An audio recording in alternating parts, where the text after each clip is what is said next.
ಈ ವಿಚಾರ ಸಂಕಿರಣದಲ್ಲಿ ಈಗಾಗಲೇ ತೆಲುಗು, ಕನ್ನಡ ಹಾಗೂ ತಮಿಳು ಜನಪದ ಮಹಾಕಾವ್ಯಗಳ ಬಗೆಗಿನ ವಿಚಾರಗಳು ಮಂಡನೆ ಆಗಿವೆ.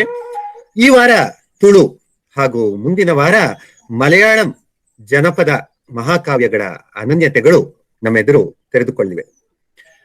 ಈ ಸರಣಿಗೆ ವಿದ್ಯಾರ್ಥಿಗಳು, ಅಧ್ಯಾಪಕರು, ಅಧ್ಯಯನಕಾರರಿಂದ ಉತ್ಸಾಹದ ಪ್ರತಿಕ್ರಿಯೆಗಳು ಬರ್ತಾ ಇವೆ. ನಮ್ಮ ವಿಭಾಗದ ಹಿಂದಿನ ಎಲ್ಲ ಕಾರ್ಯಕ್ರಮಗಳಂತೆ ಈ ವೆಬಿನಾರ್ ಸರಣಿಯು ಕೂಡ ಅಚ್ಚುಕಟ್ಟಾಗಿ ಆಯೋಜನೆ ಆಗ್ತಾ ಇರುವುದು, ನಮ್ಮ ಸಂಪನ್ಮೂಲ ವ್ಯಕ್ತಿಗಳು ಹೊಸ ಹೊಸ ವಿಚಾರಗಳತ್ತ ನಮ್ಮೆಲ್ಲರನ್ನು ಮುಖಾಮುಖಿ ಆಗುವಂತೆ ಮಾಡ್ತಾ ಇರುವುದು ನಮಗೆಲ್ಲ ಖುಷಿಯ ವಿಚಾರ. ಅರ್ಥಪೂರ್ಣವಾದಂತಹ ವಿಚಾರಗಳ ಮಂಡನೆ, ಉಪಯುಕ್ತ ಸಂವಾದಗಳೊಂದಿಗೆ ಜನಪದ ಮಹಾಕಾವ್ಯಗಳ ಬಗೆಗೆ ವಿಸ್ತೃತ ಅರಿವನ್ನು ಪಡೆಯುವ ನಿಟ್ಟಿನಲ್ಲಿ ಈ ಉಪನ್ಯಾಸಗಳು ಯಶಸ್ವಿಯಾಗ್ತಾ ಇವೆ. ನಮ್ಮ ದ್ರಾವಿಡ ವಿಶ್ವವಿದ್ಯಾಲಯವು ಬೋಧನೆ, ಸಂಶೋಧನೆಗಳೊಂದಿಗೆ ದ್ರಾವಿಡ ಭಾಷೆ, ಸಾಹಿತ್ಯ, ಸಂಸ್ಕೃತಿಗಳ ಬಹುಮುಖಿ ಅಧ್ಯಯನಗಳಿಗೆ ವೇದಿಕೆಯನ್ನು ಒದಗಿಸ್ತಾ ಇದೆ.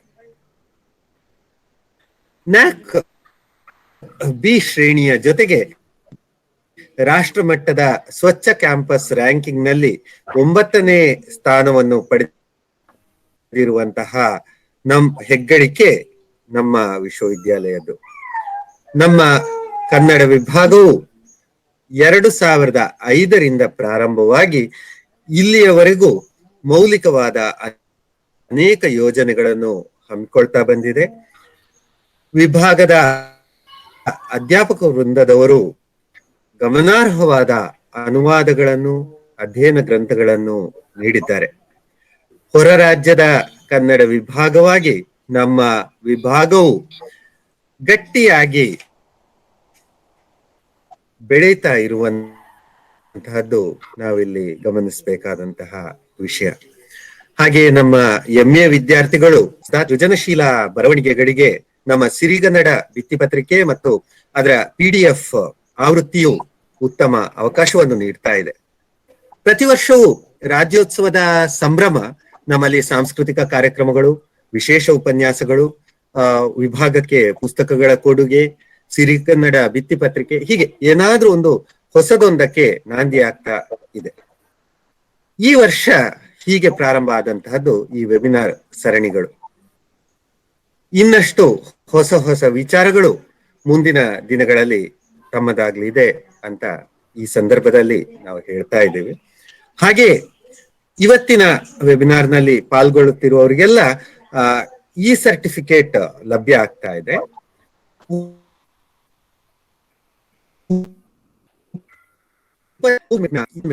ಚಾಟ್ ಬಾಕ್ಸ್ ಅದರಲ್ಲಿ ಫೀಡ್ಬ್ಯಾಕ್ ಲಿಂಕ್ ಅನ್ನು ನಾವು ಕೊಡ್ತೀವಿ. ಅದನ್ನು ಭರ್ತಿ ಮಾಡಿ ಸಬ್ಮಿಟ್ ಮಾಡಿದಾಗ ನಿಮ್ಮ ರಿಜಿಸ್ಟರ್ಡ್ ಇಮೇಲ್ಗೆ ಈ ಸರ್ಟಿಫಿಕೇಟ್ ಬರ್ತದೆ.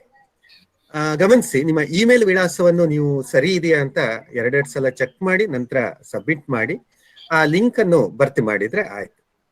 ಮತ್ತೊಮ್ಮೆ ತಮ್ಮೆಲ್ಲರನ್ನು ಇವತ್ತಿನ ವೆಬಿನಾರ್ಗೆ ಸ್ವಾಗತಿಸ್ತಾ ಇವತ್ತಿನ ಕಾರ್ಯಕ್ರಮವನ್ನು ನಾವೀಗ ಪ್ರಾರಂಭ ಮಾಡ್ತಾ ಇದ್ದೇವೆ.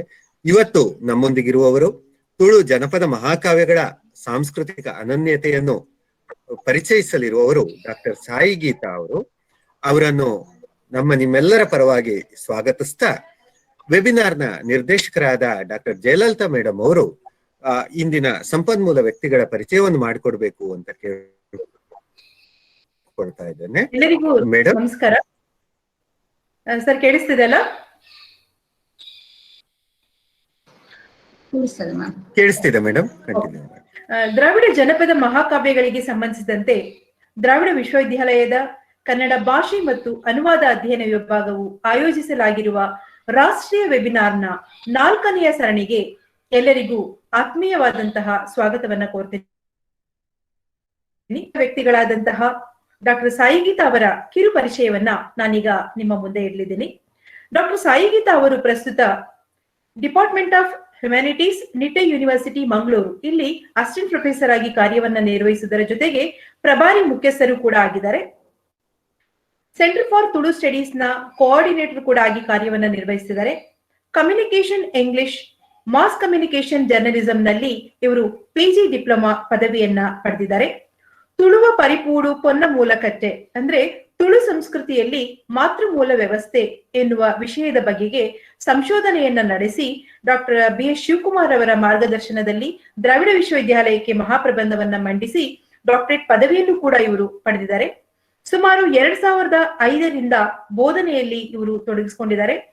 Tulu cognate dictionary, English Kannada Tulu dictionary ಸೇರಿದಂತೆ 8ಕ್ಕೂ ಹೆಚ್ಚು ಪುಸ್ತಕಗಳನ್ನ ಇವರು ಪ್ರಕಟಿಸಿದ್ದಾರೆ.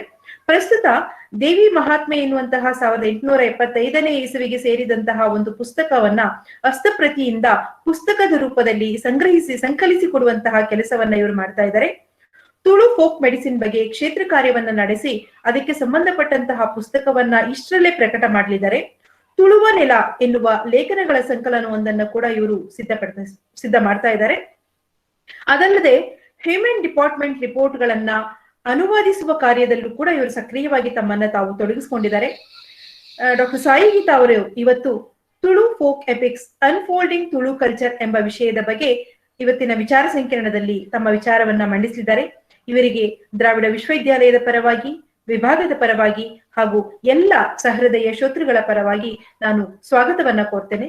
ಮೇಡಮ್, ತಾವು ತಮ್ಮ ವಿಚಾರ ಸಂಕಿರಣವನ್ನ ಈಗ ಮಂಡಿಸಬೇಕು ಅಂತ ಹೇಳಿ ಕೇಳ್ಕೊಳ್ತೇನೆ. ಪ್ರಥಮತ ಎಲ್ರಿಗೂ ನಮಸ್ಕಾರ. ಮಾತು ಕೇಳ್ತಾ ಇದೆಯಲ್ಲ ನಂದು? ಹಲೋ ಮೇಡಮ್, ಕೇಳಿಸ್ತಾ ಇದೆ.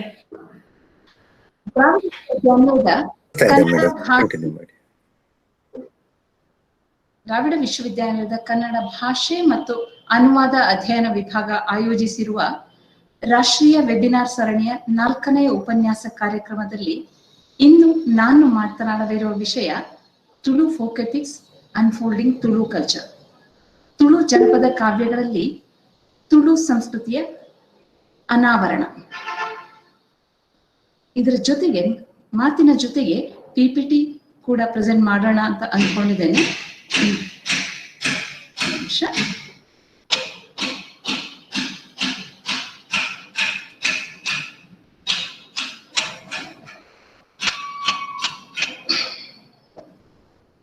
ಕಾಣುತ್ತಲ್ಲ? ಕಾಣ್ತಿದೆ.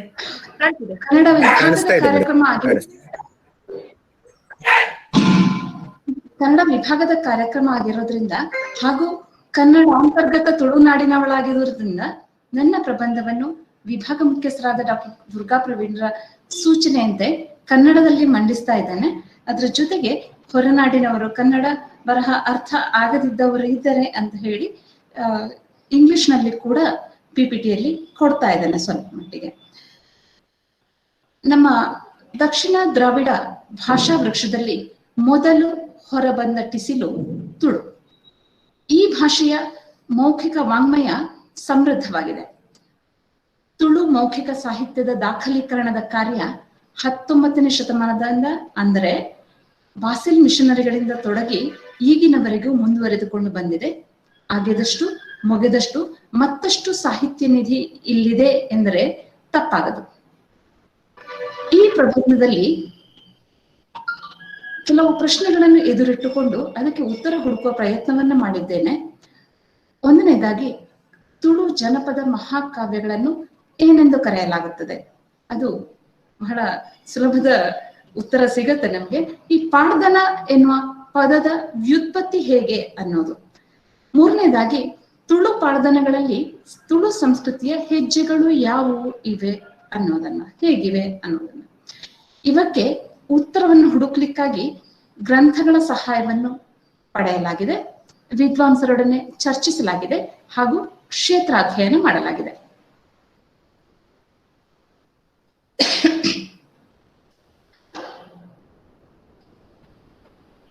ಇಲ್ಲಿ ತುಳು ಸಾಹಿತ್ಯ ಲೋಕದಲ್ಲಿ, ಜನಪದ ಸಾಹಿತ್ಯ ಲೋಕದಲ್ಲಿ ಪಾಡ್ದನಗಳಿಗೆ ವಿಶಿಷ್ಟ ಸ್ಥಾನವಿದೆ. ಲಾವಣಿ ಅಥವಾ ಕಥನ ಕವನಗಳಂತಿರುವ ಪಾಡ್ದನಗಳ ಕುರಿತು ಅಧ್ಯಯನಗಳು ನಡೆಯುತ್ತಿವೆ. ಪ್ರಾಸ ನಿಯಮಗಳಿಗೆ ಹೊರತಾದ ರಚನೆಗಳಾದರೂ ಗೇಯತೆ ಇರುವ ಪಾಡ್ದನಗಳು ಪುಟ್ಟ ಪುಟ್ಟ ವಾಕ್ಯಗಳಂತಹ ಸಾಲುಗಳಲ್ಲಿ ಕಥೆಯನ್ನು ಚಿತ್ರಿಸುತ್ತವೆ.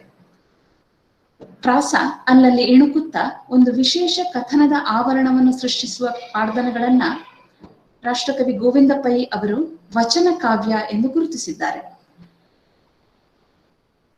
ಇಲ್ಲಿ ಪ್ರೊಫೆಸರ್ BA ವಿವೇಕ್ ರೈ ಅವರು ಗುರುತಿಸುವಂತೆ ಅನೇಕ ಪಾಡ್ದನಗಳು ಬಲಾಡ್ನ ವ್ಯಾಪ್ತಿಯನ್ನು ಮೀರಿ ಜನಪದ ಮಹಾಕಾವ್ಯ ಅಂದ್ರೆ ಹಾಗೂ ವಸ್ತುವಿನ ದೃಷ್ಟಿಯಿಂದ ಪಾಡ್ದನಗಳು ಜನಪದ ಪುರಾಣಗಳ ಅಂದ್ರೆ ಮಿತ್ಗಳ ವರ್ಗಕ್ಕೆ ಸೇರುತ್ತವೆ.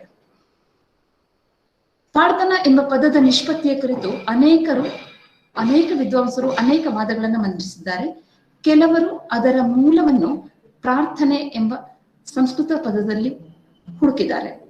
ಗೋವಿಂದ ಪೈ, ಗುರುರಾಜ್ ಭಟ್, ವೆಂಕಟರಾಜ ಕುಂಚಿತ್ತಾಯ, ಅಮೃತ ಸೋಮೇಶ್ವರ ಮೊದಲಾದವರು. ಇದಕ್ಕೆ ಕಾರಣ ಇದೆ. ಅಂದರೆ ತೆಂಕು ತುಳುನಾಡಿನಲ್ಲಿ ಕಾಸರಗೋಡು ಕಡೆ ಪಾರ್ಥನ ಅನ್ನೋ ಉಚ್ಚಾರ ಬರುತ್ತೆ ಅಲ್ಲಿ. ಹಾಗಾಗಿ ಇದು ಇರಬಹುದು ಅನ್ನೋ ಅಭಿಪ್ರಾಯ ಅವರದು. ಟಿ ಕೇಶವ ಭಟ್ ಅವರು ಹಳೆಯದು ಎನ್ನುವ ಪರತ್ತನ ಎಂಬ ಪದ ಮೂಲ ಆಗಿರಬಹುದು ಅಂತ ಹೇಳ್ತಾರೆ. Peter J Claus, Vivek Rai ಇವರು ದ್ರಾವಿಡ ಮೂಲದ ಪಾಡ್ ಅಥವಾ ಪಾಟ್ಗಳಿಗೆ ವಿವಿಧ ಭಾಷೆಗಳ ಪದಗಳನ್ನ ಆಧಾರವಾಗಿ ಕೂಡ ಕೊಡ್ತಾರೆ. BA ಸಾಲೆತ್ತೂರ್ ಅವರು ಪಾಟ್ ಮೂಲದ ಪದವಾದರೂ ಜಾಯಮಾನ ಪ್ರಾರ್ಥನೆಯಂತಿದೆ ಅಂತಾರೆ. ಕನ್ನಡಿ ವಾದಿರಾಜ್ ಭಟ್ ಅವರು ಪಾಡ್ ಧಾತುವಿಗೆ ದುನ ಎಂಬ ಭೂತ ಕೃದಂತ ಪ್ರತ್ಯಯ ಸೇರಿ ಪಾಡ್ದನ ಅಂದ್ರೆ ಹಾಡಿದ್ದು ಎಂದಾಗಿರಬೇಕು, ಬಳಿಕ ಪ್ರಾದೇಶಿಕ ವ್ಯತ್ಯಾಸದಿಂದ ಬೇರೆ ಬೇರೆ ಧ್ವನಿಮಾಗಳನ್ನ ಪಡೆದಿರಬೇಕು ಎಂಬ ಸಮಂಜಸವಾದ ಪದ ನಿಷ್ಪತ್ತಿಯನ್ನು ಕೊಡ್ತಾರೆ. ಪಾಡ್ ಎಂಬ ಪದ ಈಗ ತುಳುವಿನಲ್ಲಿ ಬಳಕೆಯಲ್ಲಿಲ್ಲ, ಆದರೂ ಹಿಂದೆ ಇದ್ದ ಬಗ್ಗೆ ತುಳು ಕಾವ್ಯಗಳು ಆಧಾರ ನೀಡುತ್ತವೆ. ಮಾತ್ರ ಅಲ್ಲ, ಇದರಂತೆ ಸಾಮಾನ್ಯವಾಗಿ ಬಳಕೆಯಲ್ಲಿ ಇರದ ಮಾಳೆ ಎಂಬ ದ್ರಾವಿಡ ಪದ ಅದು ತುಳುವಿನಲ್ಲಿ ಮರಿಯಾಲ ಎಂಬ ಒಂದು ಶಬ್ದದಲ್ಲಿ ಮಾತ್ರ ಸಿಗತ್ತೆ. ಗಾಳಿ ಎಂಬ ಅರ್ಥ ಕೊಡುವ ದ್ರಾವಿಡ ಪದ ಕಾತ್ತು ಕೂಡ ಕೆಲವು ಸಂದರ್ಭಗಳಲ್ಲಿ ಬೇರೆ ಪದಗಳ ಜೊತೆಗೆ ತುಳುವಿನಲ್ಲಿ ಬಳಕೆ ಆಗ್ತಾ ಇರೋದು ಇದನ್ನ ನಾವು ನೆನಪು ಮಾಡಿಕೊಳ್ಬಹುದು. ಈ ಸಂದರ್ಭದಲ್ಲಿ ದೈವಗಳ ಪಾಡ್ದನಗಳನ್ನು ದೈವಗಳ ಕಳದಲ್ಲಿ ಆಚರಣೆಯ ಭಾಗವಾಗಿ ಹಾಡ್ತಾರೆ. ಪಾಡ್ದನಗಳನ್ನು ಹಾಡುವುದರಿಂದ ಭೂತಾರಾಧನೆಗೆ, ರಂಗಕ್ರಿಯೆಗೆ ಅಗತ್ಯವಾದ ವಾತಾವರಣ ನಿರ್ಮಾಣವಾಗುತ್ತದೆ. ಸಾಕಷ್ಟು ಸುದೀರ್ಘವಾಗಿ ನಡೆಯುವ ಭೂತಾರಾಧನೆ ಕೆಲವು ಸಂದರ್ಭಗಳಲ್ಲಿ ಮಾತ್ರ ಪಾಡ್ದನಗಳನ್ನು ಹಾಡುತ್ತಾರೆ. ಈ ರೀತಿ ಹಾಡುವ ಸಂದರ್ಭಗಳು ಆರಾಧನೆಯ ರಂಗಕ್ರಿಯೆಯ ದೃಷ್ಟಿಯಿಂದ ಮುಖ್ಯವಾಗಿಯೇ ಎನ್ನುವುದನ್ನ ತಮ್ಮ ಭೂತಾರಾಧನೆ ಒಂದು ಜಾನಪದೀಯ ಅಧ್ಯಯನ ಎಂಬ ಅಧ್ಯಯನ ಗ್ರಂಥದಲ್ಲಿ ಪ್ರೊಫೆಸರ್ ಚಿನ್ನಪ್ಪಗೌಡ ಅವರು ಹೇಳುತ್ತಾರೆ. ಸಿರಿ ಆರಾಧನೆಯ ಕ್ಷೇತ್ರಗಳಲ್ಲಿ ಸಿರಿ ಪಾಡ್ದನ ಹಾಡುವುದು, ಕೋಟಿ ಚೆನ್ನಯ್ಯ ಆರಾಧನೆಯಲ್ಲಿ ಕೋಟಿ ಚೆನ್ನಯ್ಯ ಪಾಡ್ದನ ಹಾಡುವುದು ಇವು ಆಚರಣೆಯ ಭಾಗವಾಗಿವೆ. ಕೆಲವು ಪಾಡ್ದನಗಳನ್ನು ಕೆಲಸದ ಹಾಡುಗಳಾಗಿಯೂ ಗದ್ದೆನಾಗಿ ಮಾಡುವಾಗ ಹಾಡಲಾಗುತ್ತದೆ. ಅದರಲ್ಲಿ ಸಿರಿ ಪಾಡ್ದನ ಕೂಡ ಸೇರಿಕೊಳ್ತದೆ. ಕುಣಿತದ ಹಾಡುಗಳಾಗಿಯೂ ಪಾಡ್ದನಗಳಿವೆ. ಇವಲ್ಲದೆ ಹಿಂದೆ ಬಿಡುವಿನ ವೇಳೆಯಲ್ಲಿ ಮನೆಗಳಲ್ಲಿಯೂ ಕೆಲವು ಜೀವನಾವರ್ತನ ಆಚರಣೆಗಳಲ್ಲಿಯೂ ಪಾಡ್ದನಗಳನ್ನ ಹಾಡಲಾಗ್ತಾ ಇತ್ತು ಅಂತ ಹೇಳ್ತಾರೆ. ಈ ಪಾಡ್ದನಗಳ ವೈಶಿಷ್ಟ್ಯಗಳನ್ನ ಇಲ್ಲಿ ಪಟ್ಟಿ ಮಾಡಲಾಗಿದೆ. ಹೆಚ್ಚಿನ ಪಾಡ್ದನಗಳು ಈಗಲೂ ಊರ್ಜಿತವಾಗಿದ್ದು ವಿವಿಧ ಧಾರ್ಮಿಕ ಹಾಗೂ ಸಾಂಸ್ಕೃತಿಕ ಕಲಾಪಗಳಲ್ಲಿ ಸಕ್ರಿಯ ಆಚರಣಾತ್ಮಕ ಸಂಬಂಧ ಇರಿಸಿಕೊಂಡಿವೆ. ಇವು ಸೂತ್ರೀಕೃತ ವಿಶಿಷ್ಟ ಶೈಲಿಯಲ್ಲಿ ನಿರೂಪಿಸಲ್ಪಡುತ್ತವೆ. ಮೂಲತಃ ಸಂಸ್ಕೃತಿ ಚಿತ್ರಣದ ಉದ್ದೇಶ ಇಲ್ಲದೆಯೂ ಅನೇಕ ಪಾಡ್ದನಗಳು ಆ ಕಾರ್ಯವನ್ನು ಪರಿಣಾಮಕಾರಿಯಾಗಿ ಮಾಡುತ್ತವೆ. ಸಾಂಸ್ಕೃತಿಕ ವೀರ ಮಹಿಳೆಯರ ಕಥನಗಳು ಬಹುತೇಕ ದುರಂತ ಭೂಯಿಷ್ಠವಾಗಿವೆ. ಆದರೆ ಕೊನೆಯಲ್ಲಿ ಅಂಥವರ ದೈವೀಕರಣ ಕಥನಕ್ಕೆ ಭವ್ಯ ತಿರುವನ್ನು ಕೊಡುತ್ತದೆ. ಕೊನೆಯದಾಗಿ ಪಾಡ್ದನಗಳು ನಿರ್ದಿಷ್ಟ ಮೌಲ್ಯ ಪ್ರಜ್ಞೆಯಿಂದ ಕೂಡಿವೆ ಅನ್ನೋದನ್ನ ಅಮೃತ ಸೋಮೇಶ್ವರ ಅವರು ತಮ್ಮ ತುಳು ಪಾಡ್ದನ ಸಂಪುಟದ ಪ್ರಸ್ತಾವನೆಯಲ್ಲಿ ತಿಳಿಸ್ತಾರೆ. ಪಾಡ್ದನಗಳ ದೀರ್ಘತೆಯಲ್ಲಿ ವ್ಯತ್ಯಾಸಗಳಿವೆ. ದಿನಗಟ್ಟಲೆ, ವಾರಗಟ್ಟಲೆ ಹಾಡಬಲ್ಲಂತಹ ಕಲಾವಿದರು ಇದ್ದಾರೆ. ಹಾಡುವ ಕಲಾವಿದರ ಕೌಟುಂಬಿಕ ಹಿನ್ನೆಲೆ, ಮನಸ್ಥಿತಿ, ಸಂದರ್ಭ, ಕೇಳುಗರು ಇವರಿಗೆ ಅನುಸಾರವಾಗಿ ಇವು ಮರುಸೃಷ್ಟಿಯಾಗ್ತವೆ. ಇದು ಜನಪದ ಮಹಾಕಾವ್ಯ ಅಂದ್ರೆ ಸುಶೀಲಾ ಉಪಾಧ್ಯಾಯ ಅವರು ಜನಪದ ಮಹಾಕಾವ್ಯದ 8 ಲಕ್ಷಣಗಳನ್ನು ತುಳು ಪಾಡ್ದನಗಳು ಹೊಂದಿವೆ ಎಂದು ಗುರುತಿಸುತ್ತಾರೆ. ಇಲ್ಲಿ ಫಿನ್ಲೆಂಡ್ನ ವಿದ್ವಾಂಸರಾದ ಪ್ರೊಫೆಸರ್ ಲಾರಿ ಹಾಂಕೋ ಅವರು ಸಿರಿ ಪಾಡ್ದನವನ್ನು ಅಧ್ಯಯನ ಮಾಡಿದ್ದಲ್ಲದೆ ಅದನ್ನು ತಮ್ಮ ದೇಶದ ಮೌಖಿಕ ಕಾವ್ಯವಾದ ಕಲೆವಾಲದೊಡನೆ ತೌಲನಿಕವಾಗಿಯೂ ನೋಡ್ತಾರೆ. ಮೌಖಿಕ ಕಾವ್ಯಗಳ ಕುರಿತು ಹೀಗೆ ಉಲ್ಲೇಖಿಸಿದ್ದಾರೆ: ಮಹಾಕಾವ್ಯಗಳು ಮೂಲ ನಿದರ್ಶನಗಳ ಮಹತ್ತರ ನಿರೂಪಣೆಯಾಗಿದ್ದು, ಮೂಲತಃ ಪರಿಣತ ಹಾಡುಗಾರರಿಂದ ಪ್ರಸ್ತುತಪಡಿಸಲ್ಪಡುವ ದೀರ್ಘ ಪ್ರಕಟನಾಶಕ್ತಿಯುಳ್ಳ ಮತ್ತು ಇತರವುಗಳಿಂದ ಗಣನೀಯ ವಸ್ತು ವಿಷಯಗಳನ್ನು ಒಳಗೊಂಡಿರುತ್ತವೆ. ಮಹಾಕಾವ್ಯಗಳು ಪಾರಂಪರಿಕ ಸಮುದಾಯದಲ್ಲಿ ಅಥವಾ ಸಮೂಹದಲ್ಲಿ ಅನನ್ಯ ಪ್ರಾತಿನಿಧಿಕ ಮೂಲದಂತೆ ಕಾರ್ಯವೆಸಗುತ್ತವೆ ಎಂದಿದ್ದಾರೆ. ತುಳು ಜನಪದ ಮಹಾಕಾವ್ಯಗಳ ಪರಿಚಯದ ದೃಷ್ಟಿಯಿಂದ ಪ್ರಾತಿನಿಧಿಕವಾಗಿ ಇಲ್ಲಿ ಸಿರಿ ಹಾಗೂ ಕೋಟಿ ಚಿನ್ನಯ್ಯ ಎಂಬ 2 ಪಾಡ್ದನಗಳನ್ನು ಆರಿಸಿಕೊಂಡು ಚರ್ಚಿಸಲಾಗಿದೆ. ಮೊದಲಾಗಿ ಪಾಡ್ದನದ ಕಥೆಯನ್ನು ತಿಳಿಯಬೇಕು. ಸಿರಿಯ ಕಥೆಯಲ್ಲಿ ಸತ್ಯನಾಪುರದ ಅರಮನೆಯಲ್ಲಿ ಆಳುತ್ತಿದ್ದ ಅಜ್ಜ ಬಿರ್ಮಾಳ್ವರು ಬ್ರಾಹ್ಮಣ ರೂಪದಲ್ಲಿ ಬಂದ ಬೆರ್ಮದೇವರ ನಿರ್ದೇಶನದಂತೆ ಲಂಕೆ ಲೋಕನಾಡಿನಲ್ಲಿರುವ ದೈವ ದೇವರ ಗುಡಿಗಳನ್ನು ಜೀರ್ಣೋದ್ಧಾರ ಮಾಡಿಸುತ್ತಾರೆ. ಅದರ ಪ್ರಸಾದ ರೂಪವಾಗಿ ಮಗು ಸಿರಿ ಲಭಿಸುತ್ತಾಳೆ. ಅವಳನ್ನು ಪ್ರೀತಿಯಿಂದ ಸಾಕಿದ ಬಿರ್ಮಾಳ್ವರು ಬಸರೂರು ಬೀಡಿನ ಕಾಂತಪುಂಜನಿಗೆ ಮದುವೆ ಮಾಡುತ್ತಾರೆ. ಮುಂದೆ ಸಿರಿಯ ಗರ್ಭಿಣಿಯಾದಾಗ ಅವಳ ಬಯಕೆ ಅಂದ್ರೆ ಸೀಮಂತ ಏನು ಹೇಳ್ತೇವೆ, ಅಂಥ ಆಚರಣೆಯಲ್ಲಿ ಅಂತಹ ಆಚರಣೆಯ ಸಂದರ್ಭದಲ್ಲಿ ಕಾಂತಪುಂಜನ ತಂದ ಸೀರೆಯು ಸೂಳೆ ಸಿದ್ದುವಿನಿಂದ ಅಪವಿತ್ರವಾಗಿದೆ ಎಂದು ಅದನ್ನು ನಿರಾಕರಿಸುವುದರಿಂದ ಆತ ಅವಮಾನಿತನಾಗುತ್ತಾನೆ. ಹೆರಿಗೆಗಾಗಿ ತವರಿಗೆ ಬಂದ ಸಿರಿಯ ಹೆರಿಗೆಯ ಸಂದರ್ಭದಲ್ಲಿ, ಆ ಬಳಿಕ ಮತ್ತೆ ಬಿರ್ಮಾಳ್ವರ ಮರಣ ಸಂದರ್ಭದಲ್ಲಿಯೂ ಕಾಂತಪುಂಜ ಸಿರಿಗೆ ಆಸರಿಯಾಗಿ ನಿಲ್ಲುವುದಿಲ್ಲ. ಅವೆಲ್ಲವನ್ನು ಸ್ವತಃ ನಿರ್ವಹಿಸಿದ ಸಿರಿ ಕಾಂತಪುಂಜನಿಂದ ಕುಮ್ಮಕ್ಕು ಪಡೆದ ಶಂಕರಾಳ್ವನ ಮೋಸದ ಪತ್ತೇರಿ ಕೂಟದ ಪಂಚಾತಿಕೆಯ ನಿರ್ಣಯವನ್ನು ನಿರಾಕರಿಸಿ ಶಾಪ ಕೊಟ್ಟು ಅರಮನೆಯಿಂದ ನಿರ್ಗಮಿಸುತ್ತಾಳೆ. ಬಸರೂರು ಗುತ್ತಿಗೆ ಬಂದು ಗಂಡನಿಂದ ವಿಚ್ಛೇದನ, ತುಳುವಿನಲ್ಲಿ ಬರ ಅಂತೇವೆ, ಅದನ್ನು ಹೇಳಿಸಿಕೊಂಡು ಮಾಬುಕಳ ಹೊಳೆ ದಾಟಿ ಬೋಳದ ಪದವಿಗೆ ಬರುತ್ತಾಳೆ. ಅಲ್ಲಿ ಮಗು ಕುಮಾರ ಹಾಗೂ ಕೆಲಸದಾಳು ದಾರು ಮಾಯ ರೂಪವಾಗಿ ದೈವತ್ವವನ್ನು ಪಡೆಯುತ್ತಾರೆ. ಬೋಳದ ಪದವಿನಲ್ಲಿ ಒಂಟಿಯಾಗಿದ್ದ ಸಿರಿಯನ್ನು ನೋಡಿದ ಕರಿಯ ಕಾಳಿಂಗ ಮತ್ತು ಬುಳಿಯ ದೇಸಿಂಗರು ಆಕೆಯನ್ನು ತಂಗಿ ಎಂದು ಪರಿಗಣಿಸಿ ಆಶ್ರಯ ನೀಡಿ ತಮ್ಮ ಸ್ನೇಹಿತ ಕೊಟ್ರಾಡಿಯ ಕೊಡ್ಸರಾಳ್ವನಿಗೆ ಮದುವೆ ಮಾಡಿಕೊಡುತ್ತಾರೆ. ಅಲ್ಲಿ ಆತನ ಮೊದಲ ಹೆಂಡತಿ ಸಾಮುವಿನ ಜೊತೆಗೆ ಬಾಳುವ ಸಿರಿ ಹೆಣ್ಣು ಮಗುವನ್ನು ಹೆತ್ತು ಆ ಮಗುವನ್ನು ತನ್ನ ಅಜ್ಜರ ಕುಟುಂಬದ ಮನೆಯಾದ ಕಾನೊಟ್ಟು ಪೆರ್ಗಡೆಯವರಿಗೆ ಕೊಡಲು ಹೇಳಿ ಮೃತಳಾಗುತ್ತಾಳೆ. ಸೊನ್ನೆಯನ್ನು ಸಾಕುವ ಚಂದವಣ್ಣ ಬೆರ್ಗಡೆಯವರು ಹುಲಿಯ ಗುಹೆಯಲ್ಲಿದ್ದ ಗಿಂಡೆಯನ್ನು ತಂದು ಜೊತೆಗೆ ಸಾಕುತ್ತಾರೆ. ಸೊನ್ನೆಯನ್ನು ಜಾರು ಮಾರ್ಲನ ತಮ್ಮ ಗುರು ಮಾರ್ಲನಿಗೆ ಮದುವೆ ಮಾಡಿಕೊಡುತ್ತಾರೆ.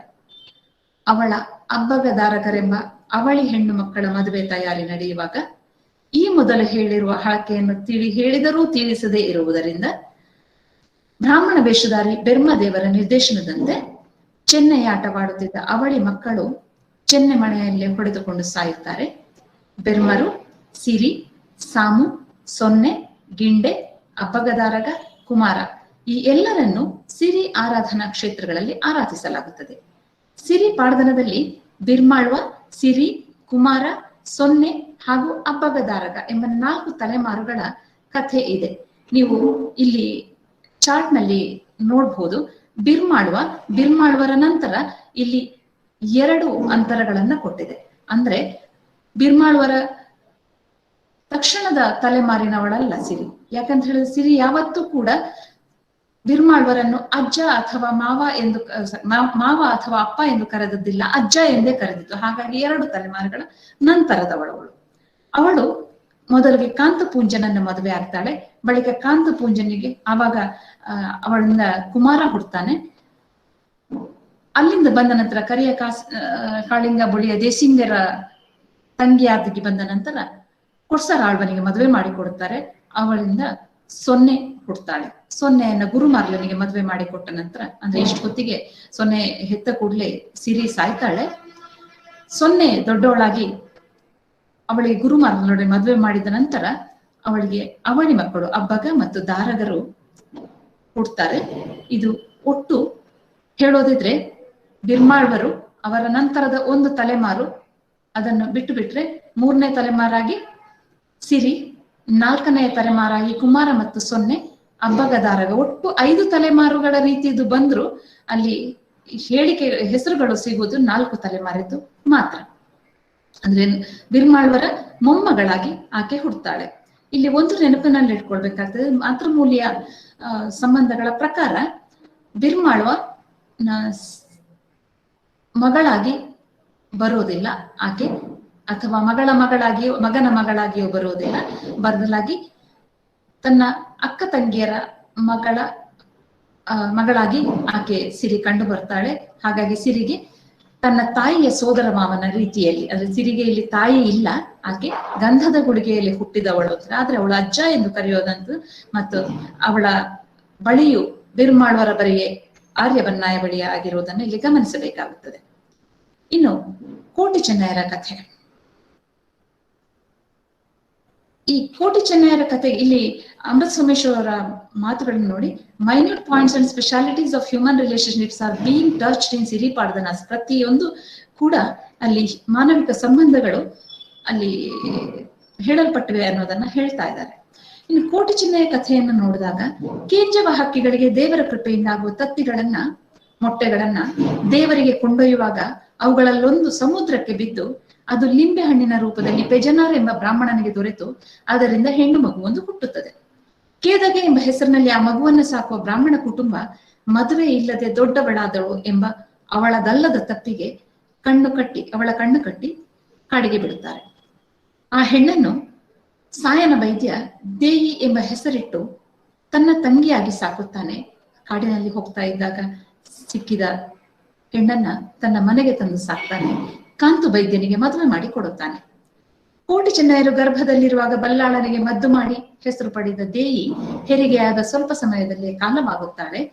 ಪ್ರತಾಪಿಗಳಾಗಿ ಬೆಳೆದ ಕೋಟಿ ಚೆನ್ನಯರು ಮಂತ್ರಿ ಬುದ್ಧಿಯಂತನ ಸಾವಿಗೆ ಕಾರಣವಾಗುವುದರಿಂದ ಈ ಅವಳಿ ಮಕ್ಕಳ ಉದ್ದಟದಿಂದ ಕ್ರುದ್ಧನಾಗಿ ಬಲ್ಲಾಳ ಇವರನ್ನು ತಿರಸ್ಕರಿಸುತ್ತಾನೆ. ಹಾಗಾಗಿ ಅವರು ಅಲ್ಲಿಂದ 800 ಸೀಮೆಗೆ ಹೋಗಿ ಆಶ್ರಯ ಪಡೆಯುತ್ತಾರೆ. ಬಳಿಕ ಬಲ್ಲಾಳನೊಡನೆ ಪಂಜದ ಬಲ್ಲಾಳನೊಡನೆ ಯುದ್ಧ ಮಾಡುವಾಗ ಜೀವಕ್ಕೆ ಎರವಾಗಿ ಮಾಯಲೋಕ ಸೇರುತ್ತಾರೆ ಎಂಬ ಈ ಕಥೆಯಲ್ಲಿ 2 ತಲೆಮಾರುಗಳ ಕಥೆ ಇದೆ. ದೇಯಿ ಮತ್ತು ಅವಳ ಮಕ್ಕಳು. ಅದಕ್ಕಿಂತ ಹಿಂದೆ ಹೋಗ್ಬೇಕಿದ್ರೆ ಬ್ರಾಹ್ಮಣ ವ್ಯಕ್ತಿ ಸಾಕಿದವರು ಅವರನ್ನ ಒಂದು ತಲೆಮಾರು ಅಂತ ತಗೊಳ್ಬಹುದು ಬೇಕಿದ್ರೆ ಅಷ್ಟೇ, ಅಥವಾ ಕೇಂಜವ ಹಕ್ಕಿಗಳು ಮತ್ತು ಬ್ರಾಹ್ಮಣ ಒಂದೇ ತಲೆಮಾರಿನಲ್ಲಿ ಬರ್ತಾರೆ ಅಂತ ತಗೊಳ್ಬಹುದು ಅಷ್ಟೇ. ಈಗ ತುಳು ಸಂಸ್ಕೃತಿಯ ಅನಾವರಣ ಹೇಗಾಗ್ತದೆ ಅನ್ನೋದನ್ನ ಇಲ್ಲಿ ನೋಡ್ಬೇಕಾಗ್ತದೆ.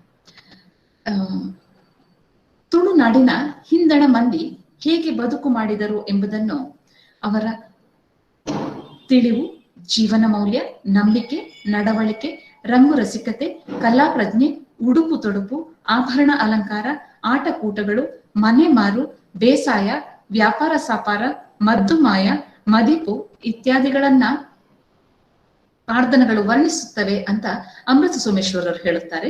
ಈ ಎಲ್ಲವನ್ನು ಕೂಡ ಸಿರಿ ಹಾಗೂ ಕೋಟಿ ಚೆನ್ನಯ ಪಾಡ್ದನಗಳಲ್ಲಿ ಗುರುತಿಸಬಹುದು. ಅದನ್ನೇ ಇಲ್ಲಿ ಇಂಗ್ಲಿಷ್ನಲ್ಲಿ ಕೊಟ್ಟಿರುವಂತಹದ್ದು. ಜೀವನಾವರ್ತನ ಆಚರಣೆಗಳು, ಲೈಫ್ ಸೈಕಲ್. ತುಳುವ ಸಂಸ್ಕೃತಿಯಲ್ಲಿರುವ ಜೀವನಾವರ್ತನದ ಎಲ್ಲ ಮಜಲುಗಳನ್ನ ಆಚರಣೆಯೊಂದಿಗೆ ಸಿರಿ ಪಾಡ್ದನ ತೋರ್ಪಡಿಸುತ್ತದೆ. ಮಕ್ಕಳ ಮದುವೆ ನಿಶ್ಚಯ, ಮದುವೆಯ ಜವಾಬ್ದಾರಿಯ ನಿರ್ವಹಣೆ, ಗರ್ಭಿಣಿಯ ಬಯಕೆ ತೀರಿಸುವಿಕೆ, ಮಗುವಿನ ಹುಟ್ಟು, ಮಗುವನ್ನು ತೊಟ್ಟಿಲಿಗೆ ಹಾಕುವ ಆಚರಣೆ, ಹೆಣ್ಣು ಬೆಳೆದು ಋತುಮತಿಯಾದಾಗ ಮಾಡುವ ನೀರ ಬೆರೆತದ ಆಚರಣೆ, ಸಾವಿನ ಸೂತಕದ ಆಚರಣೆ, ವಿಚ್ಛೇದನ, ಮರು ಮದುವೆ ಇವೆಲ್ಲವೂ ಸಿರಿ ಪಾಡ್ದನದಲ್ಲಿ. ಮೂಲ ತುಳುವನ್ನು ಕನ್ನಡಕ್ಕೆ ಅನುವಾದಿಸಿದರೂ ತುಳುವಿನ ಸತ್ವ ಅಲ್ಲಿ ಪೂರ್ಣವಾಗಿ ಬರುವುದಿಲ್ಲ ಎಂಬ ಕಾರಣಕ್ಕೆ ನಾನು ತುಳು ಪಠ್ಯವನ್ನ ಓದ್ತೇನೆ. ಕನ್ನಡ ಪಠ್ಯವನ್ನ PPTಯಲ್ಲಿ ಕೊಡಲಾಗ್ತದೆ, ಅಲ್ಲಿ ನೋಡ್ಕೊಳ್ಬಹುದು. ಈಗ ಸಿರಿಯ ಮದುವೆಯ ವೈಭವ ಹೀಗೆ ಚಿತ್ರಿತವಾಗಿದೆ. ಆತನ ಸಮಯಡು ಬಸರೂರ ಬತ್ತಕೇರಿದ ಎರಮನೆಟ್ ಬೆಲ್ಲೊಡು ದಿಕ್ಕಿಲು ಪಾಡಾಯರು, ಪಂಚಲಿ ಬಚ್ಚಿರೆಡು ದೊಪ್ಪ ಪಾಡ್ಪಾಯರು, ತಲಿರು ಚೋರನ ಕಟ್ಟಾಯರು, ಅಂಗಾರೆ ದಿನಟು ಮೂರ್ತೆ ಗಲಿಗೆಡು ಮೂರ್ತೆದ ಕಬೆ ಪಾಡ್ಪಾಯರು ಕಾಂತು ಪುಂಜೇರು. ಆ ಒಂಜಿ ಸಮಯಡು ಮೂರ್ತೆ ಗಲಿಗೆಡು ಸತ್ಯನಾಪುರಂದ ಎರಮನೆಟ್ ಅಂಗಾರ ಬಾರಡು ನೇರಡೆ ಕಾಣ ಕೂಡಾನ ಸಭೆ ಕೂಡೋನು ಬೈದಡಿಯೇ ಸುದ್ದಂದ ಬಿಡಿ ಪಯನಂದ ಕೊಂಬು ಮನ್ಪಾದಿರಿಯೇ ಸತ್ಯಮಾಲೋಕಂದ ಬಾಲಕ್ಕ ಸಿರಿನ ಬಹು ಪೊರ್ಲು ಪೊಲ್ಯುಡು ಐತ ಸಿಂಗಾರ ಮಲ್ಪಾಯರು ರಾವಣ ಗೆಜ್ಜೆತ್ತಿ ಕೈಟು ಕೊರ್ತೇರು ಪನೆ ಉಲ್ಲ ತರ್ತ ತರೆಕ ಪತ್ತೇರು ಸತ್ಯಲ್ಲ ದಂಡಿಗೆಡು ಕುಲ್ಲಾ ಉಂಡೇರು ವಾರಪ್ಪ ದಿಬ್ಬಾನ ಕೊಂಡು ಪೋತಿರು ಬಸರೂರು ಬತ್ತ ಕೇರಿದ ಏರಮನೆಗೆ ವಾರಪ್ಪ ದಿಬ್ಬಾನ ಕೊಂಡು ಪೋತಿರು ಏರಮನೆತ ಬಾಕಿತ್ತಿ ಮಾರ್ಗ ವಾರಪ್ಪ ದಿಬ್ಬಾನ ಪೋದೆತ್ತುನಗ ಬಸರೂರು ಎರಮನೆ ಹಿಡಿದು ಎದುರುಗು ಆರತಿ ಬರ್ಪುಂಡುಗೆ ಮದಿಮಾಲೆಗೆ ಆರತಿ ತೂಪಾಯರು ದಂಡಿಗೆ ತಿತ್ತು ಜಪುಡಾದು ಬಲತ ಕೈ ಪತ್ತದು ದೊಂಪ ಪೊಗ್ಗಾಯರು ದೊಂಪೊಡ್ದು ಬಲತ ಕಾರು ಪಾಡ್ಪ ಒಂದು ಎಡ್ಡೆ ಗಲಿಗೇಡು ಎಡ್ಡೆ ಮೂರ್ತೋಡು ಉಲಾಯಿ ಸೂತ್ರ ಪೊಗ್ಗಾಯರು ಆ ಒಂಜಿ ಸಮಯಡು ಪೋಯಿನ ದಿಬ್ಬಾನದ ಮಂದೆಗೆ ಅಸರಗ್ ಕಬುಲ್ತಿ ಬೆತ್ತದ ಪೇರು ಕೊರ್ಪಾದೇರು ಎಡ್ಡೆ ಗಲಿಗೆ ಎಡ್ಡೆ ಮೂರ್ತದು ಮದಿಮಾಲಿನ ದಾರಿಗೆ ಐತ ಸಿಂಗಾದ ಮನ್ಪಾದೇರು ದೇಸೆಗೆ ಬಲಿ ಬರ್ಪಾಯರು ದಾರದ ಮಂಟ ಮೊಡುಕುಲ್ಲಾಯರು ಕೂಡಿನೊಂಜಿ ಸಭೆ ಜನಮಾನಿ ಮಂದೆಲು 400 ಗುರಿ ಕಾರಣಕಲು ಅರಿಯ ಬನ್ನಾರು ಬಿರ್ಮಾಳ್ವೇರು ಮೈಮುಟ್ಟು ಮೈದೇಶ ಪಾಡಿಯರು ಕೈಮುಟ್ಟು ಕೈದಾರ ಮೈತೇರು ದಾರದ ಬಂಟ ಪೊಡ್ದು ಲಕ್ಕಾಯರು ಪೊಂಡೊಚ್ಚಿದು ಕೊರ್ಪೇರು ಬಿರ್ಮಾಳ್ವೇರು ಅರಿಯ ಬನ್ನಾಕಲೆ ಬರಿತ ಸತ್ಯಮಾಲೋಕಂದ ಬಾಲಕ್ಕೆ ಸಿರಿನ ಬಸರೂರು ಬತ್ತೆಕೇರಿದ ಏರಮನೆತ ಪುತ್ರ ಬನ್ನಾಕುಲೆ ಬರಿತ ಬಾಲೆ ಕಾಂತು ಪೂಂಜರಿಗ ಪೊಣ್ಣೊಚ್ಚಿದು ಕೊರಿಯರು ಇದು ಅಮೃತ ಸೋಮೇಶ್ವರನ ಪಾಡ್ದನ ಸಂಪುಡೋಡು ತಿಕ್ಕು ನಂಚಿನ ಇಂದು ಅತ್ತಂದೆ ನಂಕ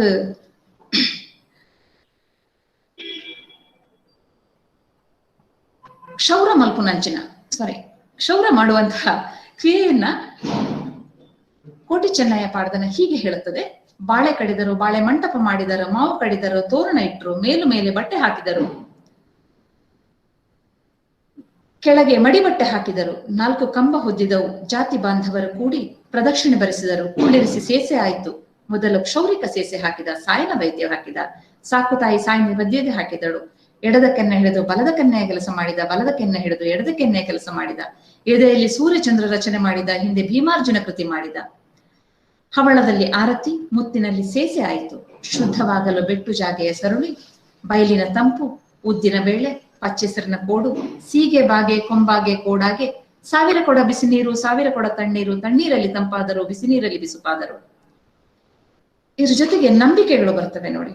ದೇವರ ಹರಕೆ ತೀರಿಸುವಿಕೆ, ದೈವಗಳ ಹರಕೆ, ತೀರಿಸುವುದರಿಂದ ದೊರೆಯುವ ದೈವ ಸಹಾಯ, ತೀರಿಸದೇ ಇರುವುದರಿಂದ ಉಂಟಾಗುವ ದೈವ ಕೋಪ, ಇವೆರಡು ಸಿರಿ ಮತ್ತು ಕೋಟಿ ಚೆನ್ನಯ್ಯ ಪಾಡ್ದನಗಳಲ್ಲಿ ನಿರೂಪಿತವಾಗಿವೆ. ಜನಪದ ವೈದ್ಯದ, ನಿಮ್ಗೆ ಕಾಣಿಸ್ತಾ ಇರುವಂತಹ ಜನಪದ ವೈದ್ಯದ ಪಾಡ್ದನದ ಕನ್ನಡ ಅನುವಾದ. ಜನಪದ ವೈದ್ಯದ ಉಲ್ಲೇಖ ದೇಯಿ ವೈದ್ಯತೆಯ ಮೂಲಕ ಕೋಟಿ ಚೆನ್ನಯ್ಯ ಪಾಡ್ದನದಲ್ಲಿ ಕಾಣಬಹುದು. ಮಲೆಕ್ ಪೋಯಳ 7 ಪುಂಡಿ ತಪ್ಪು ಕಣ್ಬತ್ತಲು, ಮೂಜಿ ಮಲೆಕ್ ಪೋಯಲು ಮೂಜಿ ಪುಂಡಿ ಮರ್ದಗತ್ತಳು, ಇಲ್ಲಡೆಗೆ ಬತ್ತಳು ಬತ್ತದು ಅಟ್ಟಗು ಮಿತ್ತರ್ದು ತಾರಾಯಿಗೆತ್ತಳು, ದೆತ್ತದು ದಂಡಿಗೆ ಕಾಣಿಕೆ ತೀಳಳು, ಈ ಮರ್ದನ್ಲಾದಿಯಳು ದಂಡಿಗೆನು ಪತ್ತೊಂದು ಬತ್ತಳು, ತಾನು ಬೇರು ಮರ್ದನ ತರೆತದು ಪೂಜೆಯಳು, ಮಂತ್ರನು ಮಾಲಾಯಳು ತಪ್ಪು ಸಡಿತಳು. ಈ ಮಾಹಿತಿ ದೇವಿ ವೈದ್ಯದಿ ಸಂಧಿಯಿಂದ ಸಿಗುತ್ತೆ. ಇನ್ನು ವಿದ್ಯಾಭ್ಯಾಸದ ಬಗ್ಗೆ ಹೇಳೋದಿದ್ರೆ, ತುಳುನಾಡಿನಲ್ಲಿ ವಿದ್ಯಾಭ್ಯಾಸದ ಕುರಿತು ಮಾಹಿತಿಗಳು ಪಾಡ್ದನಗಳಲ್ಲಿ ಸ್ವಲ್ಪ ಮಟ್ಟಿಗೆ ಲಭ್ಯವಾಗುತ್ತವೆ. ತಾಳೆಗರಿಯ ಸಂಸ್ಕರಣೆ, ಅದರಲ್ಲಿನ ಬರೆಹ, ಐಗಳ ಮಂತ್ರ, ಸಾಧಕದ ಗರುಡಿಗಳು, ಈ ಬರವಣಿಗೆ ಮಾತ್ರ ಅಲ್ಲ, ಯುದ್ಧ ವಿದ್ಯೆ ಕೂಡ, ಇವೆಲ್ಲ ಕೂಡ ಪಾಡ್ದನಗಳಲ್ಲಿ ಇವೆ. ತುಳುನಾಡಿನ ಈಗ ಆರಾಧನಾ ಕೇಂದ್ರಗಳಾಗಿರುವ ಗರುಡಿಗಳು ಹಿಂದೆ ರಕ್ಷಣಾ ಕಲೆಯನ್ನು ಕಲಿಸುತ್ತಿದ್ದ ಕೇಂದ್ರಗಳು ಎಂದು ಗುರುತಿಸಲ್ಪಟ್ಟಿದೆ. ಇನ್ನು ಆಟಗಳು, ಸಿರಿ ಪಾಡ್ದನದಲ್ಲಿ ಚೆನ್ನೈಯಾಟ ಬಹುಮುಖ್ಯ ಪಾತ್ರವನ್ನು ವಹಿಸುತ್ತದೆ. ಅಬ್ಬಗಲ ದಾರಗಲ ಉಳೈ ಪದೊಡಿಗೆ ಪೋಯರು, ಕಲ್ಲ ಕಲಂಬಿದ ಬೀಗ ಜತ್ತು ಬತ್ತಂಡು, ಬೊಳ್ಳಿದ ಚೆನ್ನಮಣೆ ಬಂಗಾರದ ಮುತ್ತು ಬರೆಯಲು ತೆತ್ತೊಂಡೇರು, ಬಾಜಿರಡು ಕುಲ್ಲಿಯರು ಚಿನ್ನ ಗೊಬ್ಬಿಯರು, ಒಂಜಾಟ ಗೊಬ್ಬಿಯರು ಮೆಗ್ದಿಗೆ ಗೇಲಿದ ಕೊಡೆ ತೋಜಿ ಬತ್ತಂಡು, ರಡ್ಡಾಟ ಆಂಡು ಪಲಿಗೆ ಪುರಿ ಆತಂಡು, ಮೂಜಿನ ಆಟೋಡುಲ ಮೆಗ್ದಿಡ ಎತ್ತು ಪಲಿಗೆ. ಇದು ಕೂಡ ಅಮೃತ ಸೋಮೇಶ್ವರರ ಪಾಡ್ದನ ಸಂಪುಟದಿಂದ ತೆಗೆದುಕೊಂಡಿರುವಂಥದ್ದು. ಅಬ್ಬಗದಾರಗರು ಚೆನ್ನ ಮನೆಯಲ್ಲಿ ಒಬ್ಬರಿಗೊಬ್ಬರು ಹಿಡಿದುಕೊಂಡು ಸಾಯ್ತಾರೆ ಅನ್ನೋದನ್ನು ಈಗಲೇ ಹೇಳಲಾಗಿದೆ. ಕೋಟಿ ಚೆನ್ನಯ ಪಾಡ್ದನದಲ್ಲಿ ಚೆಂಡಾಟ, ಕಂಬಳ ಮೊದಲಾದ ಕ್ರೀಡೆಗಳ ಉಲ್ಲೇಖ ಇದೆ. ಇನ್ನು ಜಾತಿಯ ಉಲ್ಲೇಖಗಳು, ಇಲ್ಲಿ ತುಳುನಾಡಿನಲ್ಲಿ ಇದ್ದಂತಹ ಸಮುದಾಯಗಳ ಉಲ್ಲೇಖಗಳು. ಸಿರಿ ಪಾಡ್ದನದಲ್ಲಿ ಬ್ರಾಹ್ಮಣ ಮತ್ತು ಬಂಟ ಸಮುದಾಯದ ಪಾತ್ರಗಳನ್ನ ಪ್ರಮುಖವಾಗಿ ಉಲ್ಲೇಖಿಸಿದರು. ಅಂದ್ರೆ ಮುಖ್ಯವಾಗಿ ಬಂಟ ಸಮುದಾಯದ ಕಥೆಯಾದ್ರೂ ಅಲ್ಲಿ ಬ್ರಾಹ್ಮಣ ವೇಷದಲ್ಲಿ ಧರ್ಮದೇವರು ಬರುವುದನ್ನ ಎರಡೆರಡು ಸಲ ನಾವು ಕಾಣಬಹುದು. ಅನೇಕ ಸಮುದಾಯಗಳ ಹೆಸರುಗಳು ಬರುತ್ತವೆ. ಮಲಯಾಳಿ ಬಿರುವ, ಸೂಳೆ, ಗಾಣದವರು, ಬೈಲಬಾಕುಡರು, ಆಚಾರ್ಯವರು, ಸಮಗಾರರು, ಕುಡುಂಬರು, ನೇಗೆಯವರು, ಮುಂಡಾಲರು ಮುಂತಾದ ಸಮುದಾಯಗಳ ಹೆಸರುಗಳಿವೆ. ಕೋಟಿ ಚೆನ್ನಯ ಪಾಡ್ದನದಲ್ಲಿ ಬ್ರಾಹ್ಮಣರು, ವೈದ್ಯರು, ಜೈನರು ಮುಂತಾದ ಹೆಸರುಗಳು, ಸಮುದಾಯಗಳ ಹೆಸರುಗಳು ಉಲ್ಲೇಖಿತವಾಗಿವೆ.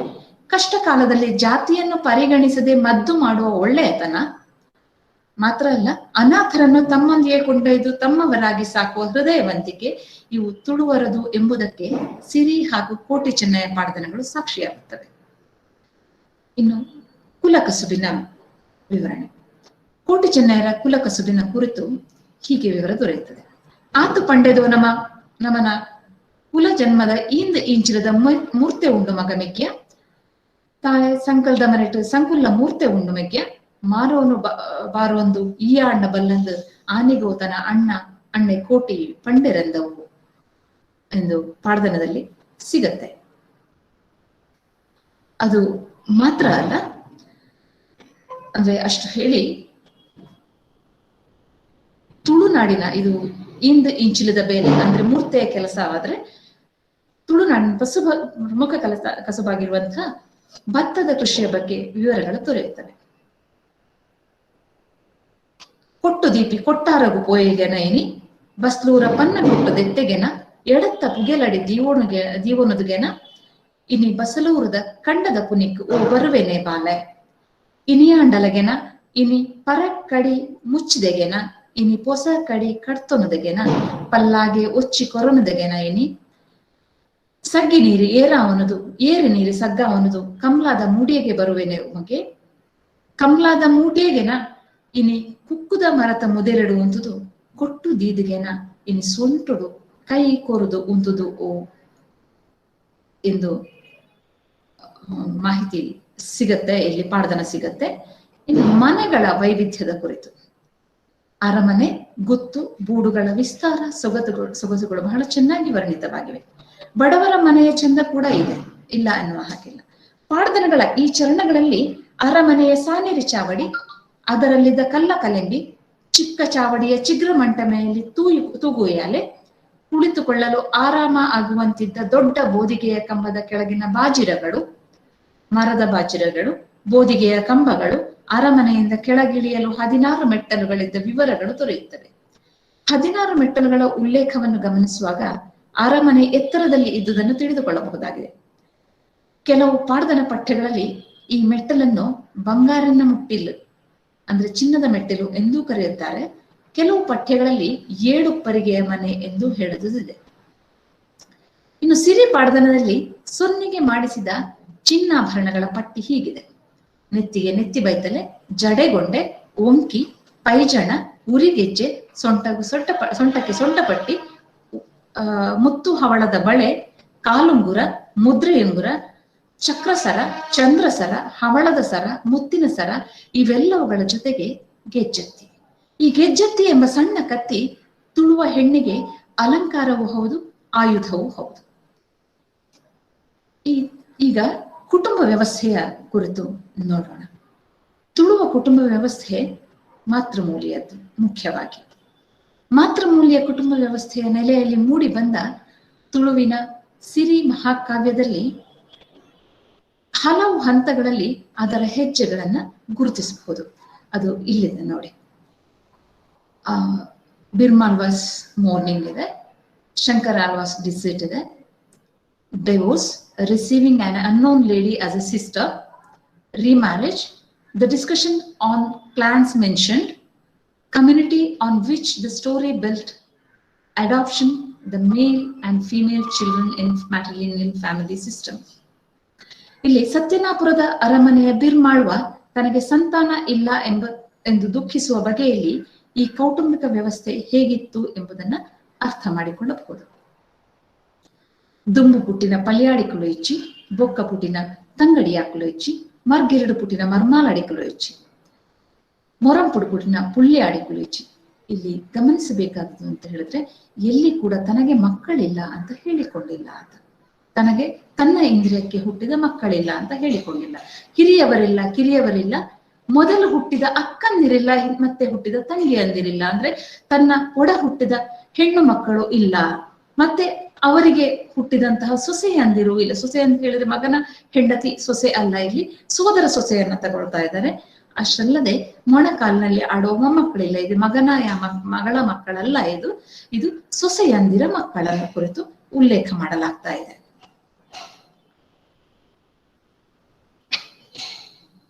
ಎರಡನೇದಾಗಿ, ಬಿರ್ಮಾಳ್ವನ ಕುಟುಂಬಸ್ಥನೆಂದು ಹೇಳುವ ಆತ ಸೂಡದ ಅಣ್ಣು ಶೆಟ್ಟಿ ಮಗ ಶಂಕರಾಳ್ವ ಆಸ್ತಿಗಾಗಿ ತಗಾದೆ ತೆಗೆಯುವುದು, ಪತ್ತೇರ ಕೂಟವನ್ನು ರಚಿಸುವುದು ಇದೇ ನೆಲೆಯಲ್ಲಿ.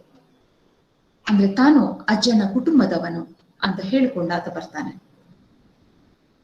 ಕುಟುಂಬದವನು ಅಂತ ಹೇಳಿದ್ರೆ ಅವರ ತಂದೆಯ ಮಕ್ಕಳಲ್ಲ, ಆತನ ದೂರದ ಕುಟುಂಬದಲ್ಲಿ ತಂಗಿಯ ಅಕ್ಕನ ಮಗ ಅನ್ನೋ ನೆಲೆಯಲ್ಲಿ.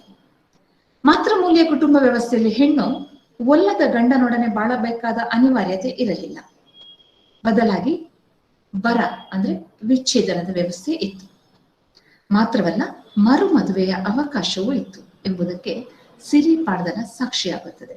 ಇದು ಗಂಗೊಳ್ಳಿ ಕೃಷ್ಣರಾವ್ ಅವರು 1878ರಲ್ಲಿ ಬರೆದಂತಹ ಅ ಟ್ರೀಟೀಸ್ ಆನ್ ಅಲಿಯಸ್ ಸಂತಾನ ಲಾ ಎನ್ನುವ ಪುಸ್ತಕದಲ್ಲಿ ಬಂದಿದಂತಹ ಉಲ್ಲೇಖ ಇದು.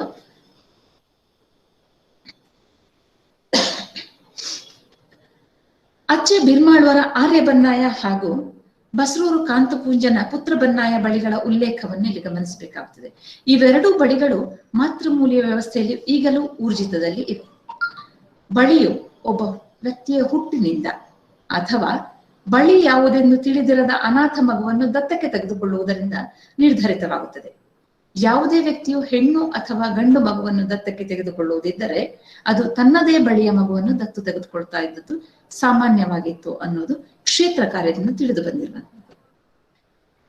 ಅಪರಿಚಿತ ಗಂಡು ಹೆಣ್ಣುಗಳು ಪರಿಚಿತರಾಗುವ ಸಂದರ್ಭದಲ್ಲಿ ರತಿ ಕಾಮನೆಯಿಂದ ನೋಡುವ ಪಿತೃರೂಪಿ ಸಂಸ್ಕೃತಿಗಿಂತ ಭಿನ್ನವಾಗಿ ಮಾತೃರೂಪಿ ಸಂಸ್ಕೃತಿಯಲ್ಲಿ ಪರಸ್ಪರರಲ್ಲಿ ಸೋದರತ್ವವನ್ನು ಗುರುತಿಸುವ ಪರಂಪರೆ ಇದೆ. ಮಾತೃರೂಪಿ ಸಂಸ್ಕೃತಿಯ ಈ ಚಹರೆಯನ್ನು ಸಿರಿ ಪಾಡ್ದನದಲ್ಲಿ ಸಿರಿ ಮತ್ತು ಬೋಳಬಾರಿ ಕ್ಷತ್ರಿಯರ ನಡುವೆ ಗುರುತಿಸಬಹುದು. ಕೋಟಿ ಚೆನ್ನಯ ಪಾಡ್ದನದಲ್ಲಿ ದೇಯಿ ಬೈದ್ಯತಿ ಮತ್ತು ಸಾಯನ ವೈದ್ಯರ ನಡುವಿನ ಬಾಂಧವ್ಯದಲ್ಲಿ ನೋಡಬಹುದು. ಬೇಟೆಗೆಂದು ಬಂದ ಬೋಳಬಾರಿ ಕ್ಷತ್ರಿಯರು, ಕರಿಯ ಕಾಳಿಂಗ ಮತ್ತು ಬುಳಿಯ ದೇಸಿಂಗರು ಒಂಟಿಯಾಗಿದ್ದ ಸಿರಿಯನ್ನು ನೋಡಿ ತನ್ನ ತಂಗಿ ಅಂತ ಗುರುತಿಸಿಕೊಂಡು ಅವಳನ್ನ ಕರ್ಕೊಂಡು ಹೋಗ್ತಾರೆ. ಅದೇ ಕಣ್ಣು ಕಟ್ಟಿ ಕಾಡಿನಲ್ಲಿ ಬಿಟ್ಟಿದ್ದಂತಹ ಹೆಣ್ಣನ್ನ ಮೂರ್ತಿಗೆಂದು ಹೊರಟಿದ್ದ ಸಾಯನ ವೈದ್ಯ ನೋಡಿ ಅವಳನ್ನು ತನ್ನ ಮನೆಗೆ ಕರೆತಂದು ದೇಯಿ ಎಂಬ ಹೆಸರಿಟ್ಟು ಅವಳಿಗೆ ತನ್ನ ವೈದ್ಯ ವಿದ್ಯೆಯನ್ನು ಕಲಿಸಿ ಅವಳನ್ನ ಪೋಷಿಸಿ ಮದುವೆ ಮಾಡಿ ಕೂಡ ಕೊಡೋದನ್ನ ಇಲ್ಲಿ ನೋಡಬಹುದು. ಇಷ್ಟಲ್ಲದೆ ಸಿರಿ ಹಾಗೂ ಕೋಟಿ ಚೆನ್ನಯ ಪಾಡ್ದನಗಳು ಪ್ರಮುಖವಾಗಿ ಮಾತೃಮೂಲ್ಯ ವ್ಯವಸ್ಥೆಯನ್ನು ಅನುಸರಿಸುವ ಬಂಟ ಮತ್ತು ಬಿಲ್ಲವ ಸಮುದಾಯಗಳಿಗೆ ಸೇರಿದ ಕುಟುಂಬಗಳ ಕಥೆ ಹೇಳುವುದನ್ನು ಕೂಡ ಗಮನಿಸಬೇಕಾಗುತ್ತದೆ. ಅಪ್ಪೆ ಸತ್ಯ, ಅಮ್ಮೆ ವಿಶ್ವಾಸ, ತಾಯಿ ಸತ್ಯ, ತಂದೆ ನಂಬಿಕೆ ಎಂಬ ಮಾತಿನಲ್ಲಿ ಮಾತೃಮೂಲ್ಯ ಕುಟುಂಬ ವ್ಯವಸ್ಥೆಯ ಮೂಲ ತಳಹದಿ ಇದೆ. ಪಿತೃ ಪ್ರಧಾನ ವ್ಯವಸ್ಥೆಯಲ್ಲಿ ಇರುವಂತಹ ಸ್ತ್ರೀ ನಿರಾಕರಣ ಭಾವ ಇಲ್ಲಿ ಇಲ್ಲ. ಇಲ್ಲಿ ತುಲನಾತ್ಮಕವಾಗಿ ಒಂದು ಅಧ್ಯಯನ ಕೂಡ ಮಾಡಲಾಗಿದೆ ಸಿರಿ ಮತ್ತು ಕೋಟಿ ಚೆನ್ನಯರದು. ಮಾತೃಮೂಲ್ಯ ಕುಟುಂಬದ ನೆಲೆಗಟ್ಟಿನಲ್ಲಿ ಹೆಣ್ಣು ಕುಟುಂಬದ ಮುಂದುವರಿಕೆಯ ಮೂಲವಾದರೆ ಆ ಕುಟುಂಬದ ಗಂಡು ತನ್ನ ತಾಯಿಯ ಅಕ್ಕ ತಂಗಿಯರ ಅಂದ್ರೆ ತನ್ನ ದೊಡ್ಡಮ್ಮ ಚಿಕ್ಕಮ್ಮಂದಿರ ಮತ್ತು ತನ್ನ ಅಕ್ಕ ತಂಗಿಯರ ಹಾಗೂ ಅವರ ಮಕ್ಕಳ ರಕ್ಷಕನಾಗಿ ಜವಾಬ್ದಾರಿಯನ್ನು ತೆಗೆದುಕೊಳ್ಳುತ್ತಾನೆ. ಹಾಗಾಗಿಯೇ ಅವನಿಗೆ ತಮೇರಿ ಪಟ್ಟ, ಈ ತಮೇರಿ ಎಂಬ ಪದವನ್ನ ಕೆಲವು ಕಡೆಯಲ್ಲಿ ತವರು ಅನ್ನೋದಕ್ಕೆ ಬಳಸಲಾಗ್ತಾ ಇದೆ. ಇಲ್ಲ, ತವರು ಬೇರೆನೆ, ತಮೇರಿ ಬೇರೆನೆ. ಇಲ್ಲಿ ಹೆಣ್ಣು ಮಕ್ಕಳಿಗೆ ಅಥವಾ ತವರು ಮನೆಗೆ ತಮೇರಿ ಅನ್ನೋದು ಹೇಳೋದಿಲ್ಲ, ಬದಲಾಗಿ ಗಂಡಿಗೆ ಮಾತ್ರ ತಮೇರಿ ಅಂತ ಹೇಳಲಾಗ್ತದೆ. ತಮೇರಿ ಅನ್ನೋದು ಆತ ಹೆಣ್ಣು ಮಕ್ಕಳಿಗೆ ತಮೇರಿಯಾಗಿ ರಕ್ಷಕನಾಗಿ ನಿಲ್ಲುವುದರಿಂದ ಆತ ರಕ್ಷಕನೂ ಹೌದು, ಪೋಷಕನೂ ಹೌದು. ಕುಟುಂಬದ ರಕ್ಷಣೆ ಪೋಷಣೆಗಳ ಹೊಣೆ ಪುರುಷನದ್ದಾಗಿರುತ್ತದೆ. ಕುಟುಂಬದ ಹಿರಿಯ ಮಹಿಳೆ ಪುರುಷನಿಗೆ ಕುಟುಂಬದ ಹಿತ ಕಾಪಾಡುವಲ್ಲಿ ಸಹಾಯಕಳಾಗಿ ನೀಡುತ್ತಾಳೆ. ಆಕೆ ತಾಯಿ ಅಥವಾ ಆಕೆಯ ಆತನ ಸೋದರಿಯಾಗಿರಬಹುದು, ಅಥವಾ ಆಕೆಯ ತಾಯಿಯ ಸೋದರಿಯೂ ಆಗಿರಬಹುದು.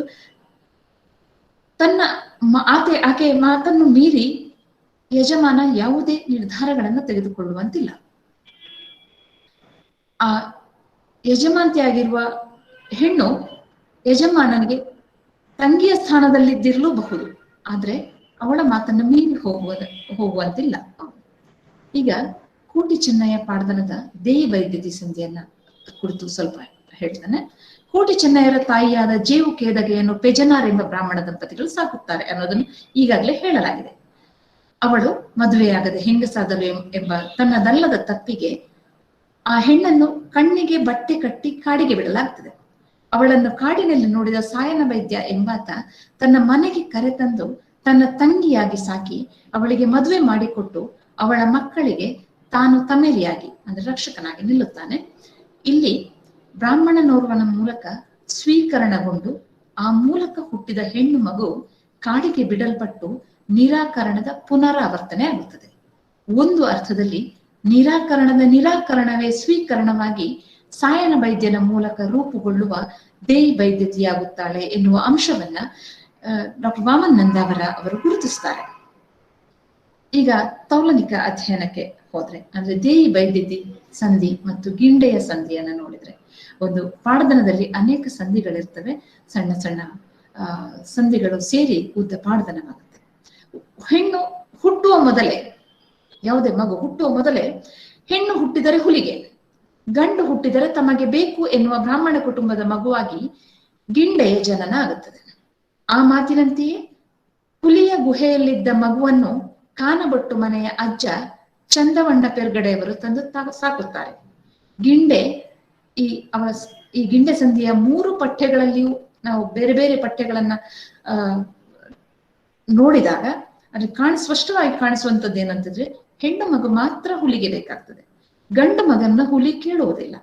ಇದರರ್ಥ ಗಂಡು ಮಗುವನ್ನ ಮಕ್ಕಳ ಕಟ್ಟಿನ ಮಂದಿ ಅಂದ್ರೆ ಪಿತೃಪ್ರಧಾನ ವ್ಯವಸ್ಥೆಯಲ್ಲಿ ಪ್ರೀತಿಯಿಂದ ಸಾಕುತ್ತಾರೆ. ಹೆಣ್ಣು ಮಗುವನ್ನ ಮಾತ್ರ ಹುಲಿಗೆ ಬಲಿ ನೀಡಲು ಹಿಂಜರಿಯುವುದಿಲ್ಲ. ಪಿತೃಪ್ರಧಾನ ಸಂಸ್ಕೃತಿಯಲ್ಲಿ ನಿರಾಕರಣಗೊಂಡ ಹೆಣ್ಣು ಮಗು ಮಾತೃರೂಪಿ ಸಂಸ್ಕೃತಿಯಲ್ಲಿ ಸ್ವೀಕರಣಗೊಳ್ಳುತ್ತದೆ. ಇದನ್ನು ದೇಯಿ ವೈದ್ಯತಿ ಮತ್ತು ಗಿಂಡೆಯ ಸಂಧಿಗಳೆರಡೂ ಪ್ರತಿಪಾದಿಸುತ್ತವೆ. ಕುಟುಂಬ ವೃದ್ಧಿಗೆ ಕಾರಣವಾಗುವುದರಿಂದ ಪಿತೃರೂಪಿ ಸಂಸ್ಕೃತಿಯಲ್ಲಿ ಗಂಡು ಮಗುವನ್ನು ಅಚ್ಚೆಯಿಂದ ಬೆಳೆಸಲಾಗುತ್ತದೆ. ಹೆಣ್ಣಿಗೆ ಇಲ್ಲಿ ಪ್ರಾಧಾನ್ಯತೆ ಇಲ್ಲ. ಬೀಜ ಕ್ಷೇತ್ರ ನ್ಯಾಯದಲ್ಲಿ ಪಿತೃರೂಪಿ ಸಂಸ್ಕೃತಿಯಲ್ಲಿ ಬೀಜವೇ ಮುಖ್ಯವಾಗುತ್ತದೆ ಹೊರತು ಕ್ಷೇತ್ರವಲ್ಲ. ಕ್ಷೇತ್ರ ಕೇವಲ ನಿಮಿತ್ತ ಮಾತ್ರ. ಅಲ್ಲಿ ತನ್ನ ಮಕ್ಕಳ ಮೇಲೆ ಹೆಣ್ಣಿಗೆ ಯಾವುದೇ ಅಧಿಕಾರವೂ ಇರುವುದಿಲ್ಲ. ಹೀಗಾಗಿ ಕ್ರಮೇಣ ಹೆಣ್ಣು ಮಗುವನ್ನು ಹತ್ಯೆ ಮಾಡುವಂತಹ ಅಮಾನುಷ ಕ್ರಿಯೆಗಳಿಗೆ ಕೂಡ ದಾರಿಯಾಗಿತ್ತು. ಇಲ್ಲಿ ಪಿತೃರೂಪಿ ವ್ಯವಸ್ಥೆಯಲ್ಲಿ ಹುಟ್ಟಿದ ಮಕ್ಕಳ ನಿರಾಕರಣ ಪ್ರಕ್ರಿಯೆಯಿಂದಾಗಿ ಕಾಡು ಸೇರಿದ ಹೆಣ್ಣು ಮಕ್ಕಳನ್ನು ಅಂದ್ರೆ ದೇಯಿಯನ್ನು ಅಥವಾ ಗಿಂಡೆಯನ್ನು ಮಾತೃರೂಪಿ ವ್ಯವಸ್ಥೆಯ ಸಾಯನ ವೈದ್ಯ ಮತ್ತು ಕಾನೊಟ್ಟು ಪೆರ್ಗಡೆಯವರು ಸ್ವೀಕರಣ ಮಾಡುವ ಮೂಲಕ ಹೆಣ್ಣು ಜೀವಗಳನ್ನು ಉಳಿಸುತ್ತಾರೆ, ಬೆಳೆಸುತ್ತಾರೆ. ಮಾತೃಮೂಲಿಯ ವ್ಯವಸ್ಥೆಯಲ್ಲಿ ಹೆಣ್ಣು ಕುಟುಂಬ ಮುಂದುವರಿಸುವಳಾದರೆ ಗಂಡು ಆಕೆಯ ರಕ್ಷಕನ ನೆಲೆಯಲ್ಲಿ ಕಾರ್ಯನಿರ್ವಹಿಸುತ್ತಾನೆ. ಆದ್ದರಿಂದ ಹೆಣ್ಣು ಗಂಡುಗಳು ಎರಡೂ ಕುಟುಂಬದ ಮುಂದುವರಿಕೆಯಲ್ಲಿ ಮುಖ್ಯರಾಗುತ್ತಾರೆ. ಇನ್ನೊಂದು ರೀತಿಯಲ್ಲಿ ಹೇಳುವುದಾದರೆ, ಮಾತೃಮೂಲ್ಯ ವ್ಯವಸ್ಥೆಯಲ್ಲಿ ಮಗುವಿನ ಲಿಂಗಾಧಾರಿತ ನಿರಾಕರಣೆಯ ಪ್ರಶ್ನೆ ಉದಯಿಸುವುದಿಲ್ಲ. ತನ್ನ ಮಗು ಹೆಣ್ಣಾಗಲಿ ಗಂಡಾಗಲಿ ತನ್ನ ಕರುಳಿನ ತುಂಡೆಂದೇ ತಾಯಿ ಅದನ್ನು ಅಪ್ಪಿಕೊಳ್ಳುತ್ತಾಳೆ. ಇದುವೇ ಮಾತೃಮೂಲ್ಯ ವ್ಯವಸ್ಥೆಯ ನೆಲೆಗಟ್ಟು ಎನ್ನಬಹುದು. ಆ ತಾಯಿಗೆ ತನ್ನ ಮಕ್ಕಳನ್ನು ಬೆಳೆಸುವ, ರಕ್ಷಣೆ ನೀಡುವ ಆಕೆಯ ಸೋದರ ತಮ್ಮಲೆಯಾಗುತ್ತಾನೆ, ಅಂದ್ರೆ ಸೋದರ ಮಾವನಾಗುತ್ತಾನೆ. ದೇಯಿಯ ಮತ್ತು ಅವಳ ಮಕ್ಕಳ ಸಂಪೂರ್ಣ ಜವಾಬ್ದಾರಿಯನ್ನು ಹೊತ್ತುಕೊಂಡ ಸಾಯನ ವೈದ್ಯ ಈ ಜವಾಬ್ದಾರಿಯ ಸಮರ್ಥ ನಿರ್ವಹಣೆಯಿಂದಾಗಿಯೇ ಸಮ್ಮೆಲೆ ಸಾಯನ ವೈದ್ಯ ಎಂಬ ಗಾದೆ ಹುಟ್ಟಲು ಕಾರಣನಾಗಿದ್ದಾನೆ. ಇಲ್ಲಿ ಒಂದನ್ನು ನೆನಪು ಮಾಡಿಕೊಳ್ಬೇಕು. ಆ ಮಕ್ಕಳು ಅಥವಾ ಜೇವುಕೇದಾಗೆ ಆಕೆ ಬ್ರಾಹ್ಮಣರು ಸಾಕಿದ ಹೆಣ್ಣು, ಬ್ರಾಹ್ಮಣರಿಗೆ ಹುಟ್ಟಿದ ಹೆಣ್ಣು ಅದು ಗೊತ್ತಿಲ್ಲ, ಅಂತ ಬ್ರಾಹ್ಮಣರು ಸಾಕಿದ ಹೆಣ್ಣು ಅಂದ್ರೆ ಅವಳ ಕುಟುಂಬ ಎಲ್ಲಿ ಬಂತು ಅಂತ ಕೇಳಿದ್ರೆ ಬ್ರಾಹ್ಮಣರಿಂದ ಅಂತ ಹೇಳಬಹುದು. ಅವಳನ್ನು ತಂದು ಇವನು ಸಾಕಿ ಕಾಂತು ಬೈದ್ಯನಿಗೆ ಮದುವೆ ಮಾಡಿಕೊಡ್ತಾನೆ. ಅವಳಿಗೆ ಹುಟ್ಟಿದ ಮಕ್ಕಳನ್ನ ಬೈದ್ಯರು ಅಂತ ಕರೆಸ್ಕೊಳ್ತಾರೆ. ಬೈದ್ಯರ ಸಂಧಿ ಅಂತಾನೆ ಇದೆ.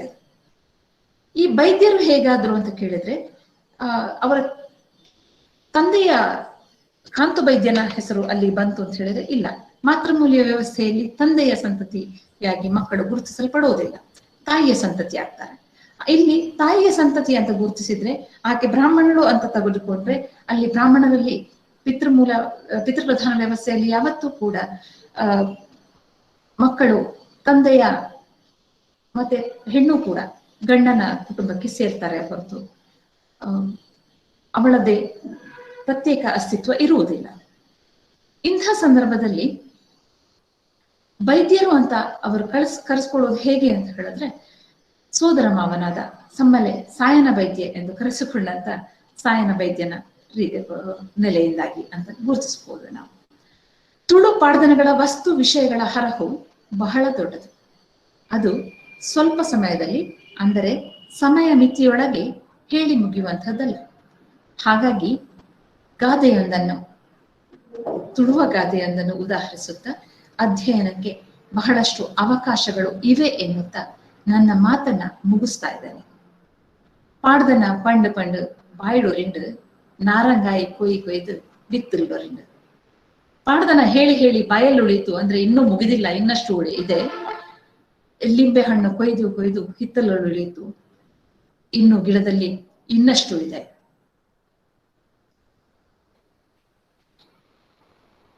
ಇದಕ್ಕೆ ಆಧಾರ ಗ್ರಂಥಗಳಾಗಿ ಹಲವನ್ನ ತೆಗೆದುಕೊಂಡಿದ್ದೇನೆ. ಇದಲ್ಲದೆ ಈಗಾಗಲೇ ಉಲ್ಲೇಖ ಮಾಡಿದಂತ ಇನ್ನಷ್ಟು ಪುಸ್ತಕಗಳಿವೆ. ಇಷ್ಟನ್ನ ಗುರ್ತು ಮಾಡಿಕೊಂಡಿದ್ದೇನೆ ನಾನು. ಟ್ರೀಟೀಸ್ ಆನ್ ಅಲಿಯಸ್ ಅಂತನಲ್ಲ, ಇನ್ನೂ ಅದ್ರಲ್ಲಿ ಸೇರ್ಕೊಂಡಿಲ್ಲ. ಮತ್ತೊಂದೆರಡು ಪುಸ್ತಕಗಳು ಕೂಡ ಸೇರ್ಕೊಂಡಿಲ್ಲ. ಈಗ ತಮ್ಮ ಮಾತಿಗಾಗಿ ನಾನು ಕಾಯ್ತಾ ಇದ್ದೇನೆ.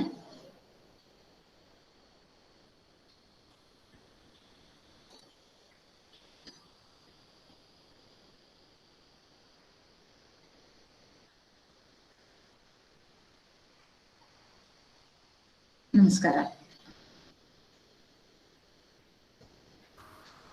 ಮೇಡಮ್. ಡಾಕ್ಟರ್ ಸಾಯಿಗೀತಾ ಮೇಡಮ್ ಅವರು ಹೇಳಿ. ಸರಿ, 4 ತಲೆಮಾರುಗಳ ಕಥೆಯನ್ನ ಹೇಳಿದ್ರೆ, ಕಳೆದ ವಾರ ನಾವು ಅಣ್ಣನ್ಮಾರ್ 3 ತಲೆಮಾರುಗಳ ಕಥೆ ಅನ್ನೋದನ್ನ ನೋಡಿದ್ವಿ. ಈ 5 ವೆಬಿನಾರ್ಗಳ ಸರಣಿ ಒಂದು ತೌಲನಿಕ ಅಧ್ಯಯನಕ್ಕೆ ಎಡೆ ಮಾಡಿಕೊಡುತ್ತೆ. ತುಳು ಸಂಸ್ಕೃತಿಯ ಅನಾವರಣ, ಸಿರಿ ಮತ್ತೆ ಕೋಟಿ ಚೆನ್ನಯ್ಯ ಈ ಒಂದು ತೌಲನಿಕ ಅಧ್ಯಯನ, ಸಿರಿ ಪಾಡ್ದನದಲ್ಲಿ ಇದ್ದಂತಹ ಒಂದು ಮನೆಗಳ ವ್ಯವಸ್ಥೆ ಇರ್ಬೋದು, ಆಭರಣಗಳ ವ್ಯವಸ್ಥೆ, ಆಭರಣಗಳು ಹೇಗಿತ್ತು ಎಲ್ಲವನ್ನ ಪರಿಚಯ ಮಾಡಿಕೊಟ್ಟಿದ್ದಾರೆ. ಈ ಸಿರಿ ಪಾಡ್ದನ ಅನ್ನುವಂಥದ್ದು ಮಾತೃಮೂಲ ವ್ಯವಸ್ಥೆ ಇಂದ ಪಿತೃಪ್ರಧಾನ ವ್ಯವಸ್ಥೆಗೆ ಸಂಧಿಯುಗದ ಸಂದರ್ಭದಲ್ಲಿ ಉಂಟಾದಂತಹ ಸಂಘರ್ಷವನ್ನ ಗುರುತಿಸುತ್ತೆ ಅನ್ನೋದು ಗೊತ್ತಾಗುತ್ತೆ. ಈ ಸಿರಿ ಆಧುನಿಕ ಹೆಣ್ಣಿನ ಪ್ರತಿನಿಧೀಕರಣವಾಗಿ ನಿಲ್ತಾಳೆ. ಪುರುಷ ಪ್ರಧಾನ ಸಮಾಜ ಸ್ಥಾಪಿಸಿರುವಂತಹ ಮೌಲ್ಯಗಳಾಗಿರುವಂತಹ ಮಾತೃತ್ವ, ಪಾತಿವ್ರತ್ಯ ಇದೆಲ್ಲವನ್ನ ತೆಗೆದುಹಾಕುವಂತಹ ಸಿರಿಯ ಪಾತ್ರದಲ್ಲಿ ನಾವು ಕಾಣಬಹುದು ಅನ್ನೋದನ್ನ ಡಾಕ್ಟರ್ ಸಾಯಿಗೀತಾ ಅವರು ಬಹಳ ಅದ್ಭುತವಾಗಿ PPTಯ ಮೂಲಕ ನಮ್ಮ ಮುಂದೆ ಮಂಡಿಸಿದ್ದಾರೆ. ಇದಕ್ಕೆ ಸಂಬಂಧಪಟ್ಟ ಹಾಗೆ ಅಂದ್ರೆ ಈ 4 ಸೆಮಿನಾರ್ಗಳನ್ನ 4 ವೆಬಿನಾರ್ಗಳನ್ನ ಕೇಳಿದಂತವರು ಇದಕ್ಕೆ ಸಂಬಂಧಪಟ್ಟ ಹಾಗೆ ಯಾವುದಾದ್ರೂ ನಿಮ್ಮಲ್ಲಿ ಇದ್ದಂತ ಸಮಸ್ಯೆಗಳನ್ನ ಅಥವಾ ನಿಮ್ಮಲ್ಲಿ ಉದ್ಭವಿಸಿದಂತಹ ಹೊಸ ಪ್ರಶ್ನೆಗಳನ್ನ ಕೇಳಿ ತಿಳ್ಕೊಳ್ಬಹುದು. ಈಗ ಸಿರಿ ಪಾಡ್ದನ ಮತ್ತು ಕೋಟಿ ಚೆನ್ನಯ್ಯಕ್ಕೆ ಸಂಬಂಧಪಟ್ಟ ಹಾಗೆ ನಿಮ್ಮಲ್ಲಿ ಏನಾದ್ರೂ ಪ್ರಶ್ನೆಗಳಿದ್ರೆ ಡಾಕ್ಟರ್ ಸಾಯಿಗೀತಾ ಮೇಡಮ್ ಅವರನ್ನ ಕೇಳಿ ನೀವು ಪರಿಹರಿಸ್ಕೊಳ್ಬೇಕು ಅಂತ ಹೇಳಿ ನಾನು ಸಂವಾದಕ್ಕೆ ಚಾಲನೆಯನ್ನ ಕೊಡ್ತಾ ಇದ್ದೀನಿ.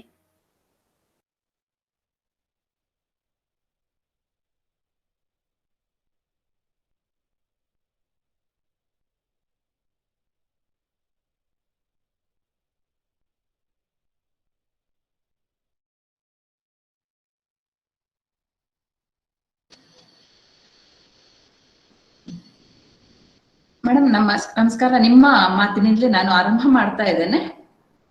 ಹಾ ಮೇಡಮ್, ಹೇಳಿ. ಅದು ಮಾತೃಮೂಲ್ಯದಿಂದ ಪಿತೃ ಪ್ರಧಾನಕ್ಕೆ ಬದಲಾಗುವ ಸಂದರ್ಭದಲ್ಲಿ ಅಲ್ಲ, ಈಗಲೂ ಅದು ಮುಂದುವರೆಸ್ಕೊಂಡು ಹೋಗ್ತಾ ಇದೆ. ಅಲ್ಲಿ ಪ್ರಭಾವಗಳು ಒಂದರ ಮೇಲೆ ಒಂದು ಬಿದ್ದಿರುವುದು ಅದು ಈಗಲೂ ಸುಸ್ಪಷ್ಟ. ಮಾತೃಮೂಲ್ಯದ ಮೇಲೆ ಪಿತೃಪ್ರಧಾನದ ಪ್ರಭಾವ ಮತ್ತು ಪಿತೃಪ್ರಧಾನದ ಮೇಲೆ ಮಾತೃಮೂಲ್ಯದ ಪ್ರಭಾವ ಖಂಡಿತ ಇದೆ ಇಲ್ಲಿ. ಮೇಡಮ್, ಈಗ ಕೋಟಿ ಚೆನ್ನಯ್ಯದಲ್ಲಿ ಈ ಮಾತೃಮೂಲ್ಯ ಪ್ರಧಾನದ ವ್ಯವಸ್ಥೆಯನ್ನ ಜಾಸ್ತಿ ಗುರುತಿಸ್ತೀವ ಅಥವಾ ಸಿರಿಪಾಡ್ದನದಲ್ಲಿ ಈ ಮಾತೃಮೂಲ ವ್ಯವಸ್ಥೆಯ ಪ್ರಭಾವವನ್ನ ಜಾಸ್ತಿ ಗುರುತಿಸ್ತೀವ?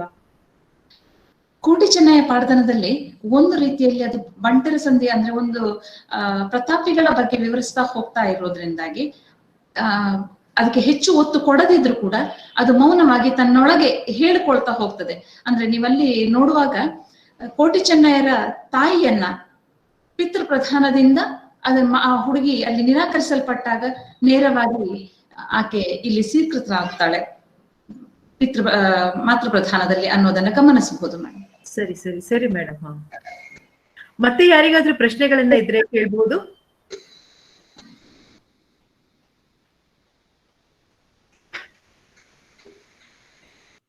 ಹಲೋ, ಮೇಡಮ್ ನಂಗ ಆ ಗಾದೆ ಇನ್ನೊಂದ್ಸಲ ಹೇಳಿ ಮೇಡಮ್. ಪಾರ್ದನ ಪಂಡ್ ಅದು ಹೇಳಿದ್ರ? ಪಾರ್ದನ ಪಂಡ್ ಬಾಯಿಲು ಒರಿಂಡು, ಬಾಯಿ ಡೋರಿಂಡು, ಬಾಯಲ್ಲಿ ಉಳಿಯಿತು ಬಾಯಿಡು ಒರಿಂಡು, ನಾರಂಗಾಯಿ ಕೊಯ್ದು ಬಿತ್ತಲ್ ಡೋರಿಂಡು. ಯಾವ್ದು ನಿಂಬೆಗೆ ಏನಂದ್ರಿ? ನಾರಂಗಾಯಿ. ನಾರಂಗಾಯಿ. ನಾರಂಗಾಯಿ ಕೊಯ್ದು ನಿಂಬೆ ಬಿತ್ತಲ್ ಡೋರಿಂಡು. ಕೊಯ್ದು ಬಿತ್ತಲ್ ಡೋರಿಂಡು. ಚೆನ್ನಾಗಿದೆ ಅದು ಗಾದೆ. ಇದೆ ಅನ್ನೋದನ್ನ ಸೂಚಿಸ್ತದ. ಸಿರಿ ಅಂದ್ರೆ ಅಷ್ಟು ಬಹಳ ಇದು ಸುಮಾರು ಎಷ್ಟು ಶತಮಾನದ ಹಿಂದಿದ್ದು ಮೇಡಮ್ ಈ ಸಿರಿಯ ಕತೆ? ನಮ್ಗೆ ಇಷ್ಟದೇ ಶತಮಾನ ಅಂತ ಹೇಳಲಿಕ್ಕೆ ಆಗೋದಿಲ್ಲ ಅಲ್ಲಿ. ಅಲ್ಲ, ಅಂದಾಜು ಇಲ್ಲ, ಇನ್ನು ಇಂಥದ್ದೇ ಅಂತ ಹೇಳಲಿಕ್ಕೆ ಸಾಧ್ಯ ಆಗ್ಲಿಲ್ಲ.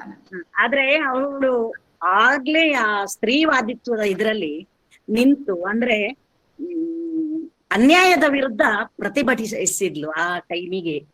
ಅಲ್ಲ, ಯಾಕಂತ ಹೇಳಿದ್ರೆ ಈಗ ಇಲ್ಲಿಂದ ತುಳುನಾಡಿನಿಂದ ಹೊರಗಿದ್ದವರಿಗೆ ಈಗಿನ ಕಾನೂನುಗಳು ಹೆಣ್ಣು ಮಕ್ಕಳಿಗೆ ರಕ್ಷಣೆ ಕೊಡ್ತವೆ, ಅಥವಾ ವಿಧವಾ ವಿವಾಹ ಆಗ್ಲಿ ಅಥವಾ ಇನ್ನೊಂದು ಮತ್ತೊಂದು ಅಥವಾ ಆಸ್ತಿಯಲ್ಲಿ ಹೆಣ್ಣು ಮಕ್ಕಳಿಗೆ ಹಕ್ಕು ಅನ್ನೋದನ್ನ ಎಲ್ಲ ಹೇಳ್ತವೆ ಅಂತಾದ್ರೆ, ನಮಗೆ ಅದು ಹಿಂದಿನಿಂದ ಪರಂಪರೆಯಿಂದಲೇ ಬಂದಿರುವಂತದ್ದು, ಅದು ಜಾಯಮಾನದಲ್ಲೇ ಬಂದಿರ್ತದೆ ಅನ್ನೋದ್ರಿಂದಾಗಿ ಅಲ್ಲಿ ವಿಶೇಷವಾಗಿ ಏನೂ ಕಾಣೋದಿಲ್ಲ.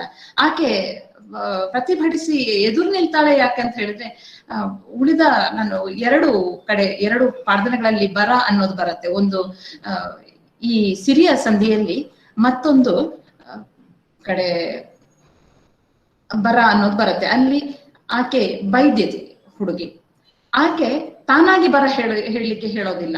ಆಕೆ ಇನ್ನೊಬ್ಬರಲ್ಲಿ ಬರ ಹೇಳ್ಬೇಕು ಅಂತ ಹೇಳ್ತಾಳೆ, ವಿನಂತಿಸ್ತಾಳೆ, ಹೇಳಿಸ್ಬೇಕು, ನನ್ಗೆ ಬರ ಕೊಡಿಸ್ಬೇಕು ನೀವು ಅಂತ ಹೇಳಿಸ್ತಾಳೆ ಊರಿನ ಯಜಮಾನರಲ್ಲಿ. ಆದ್ರೆ ಈಕೆ ನೇರವಾಗಿ ಅದನ್ನು ತಗೊಳ್ತಾಳೆ. ಯಾಕಂತ ಹೇಳಿದ್ರೆ ಅವಳು ಅರಸು ಸ್ಥಾನದಲ್ಲಿದ್ದವಳು, ಅದನ್ನು ಬಾಲಕ್ಕೆ ಸಿರಿ ಅಂತಾನೆ ಅವಳನ್ನು ಕರೀತಾರೆ.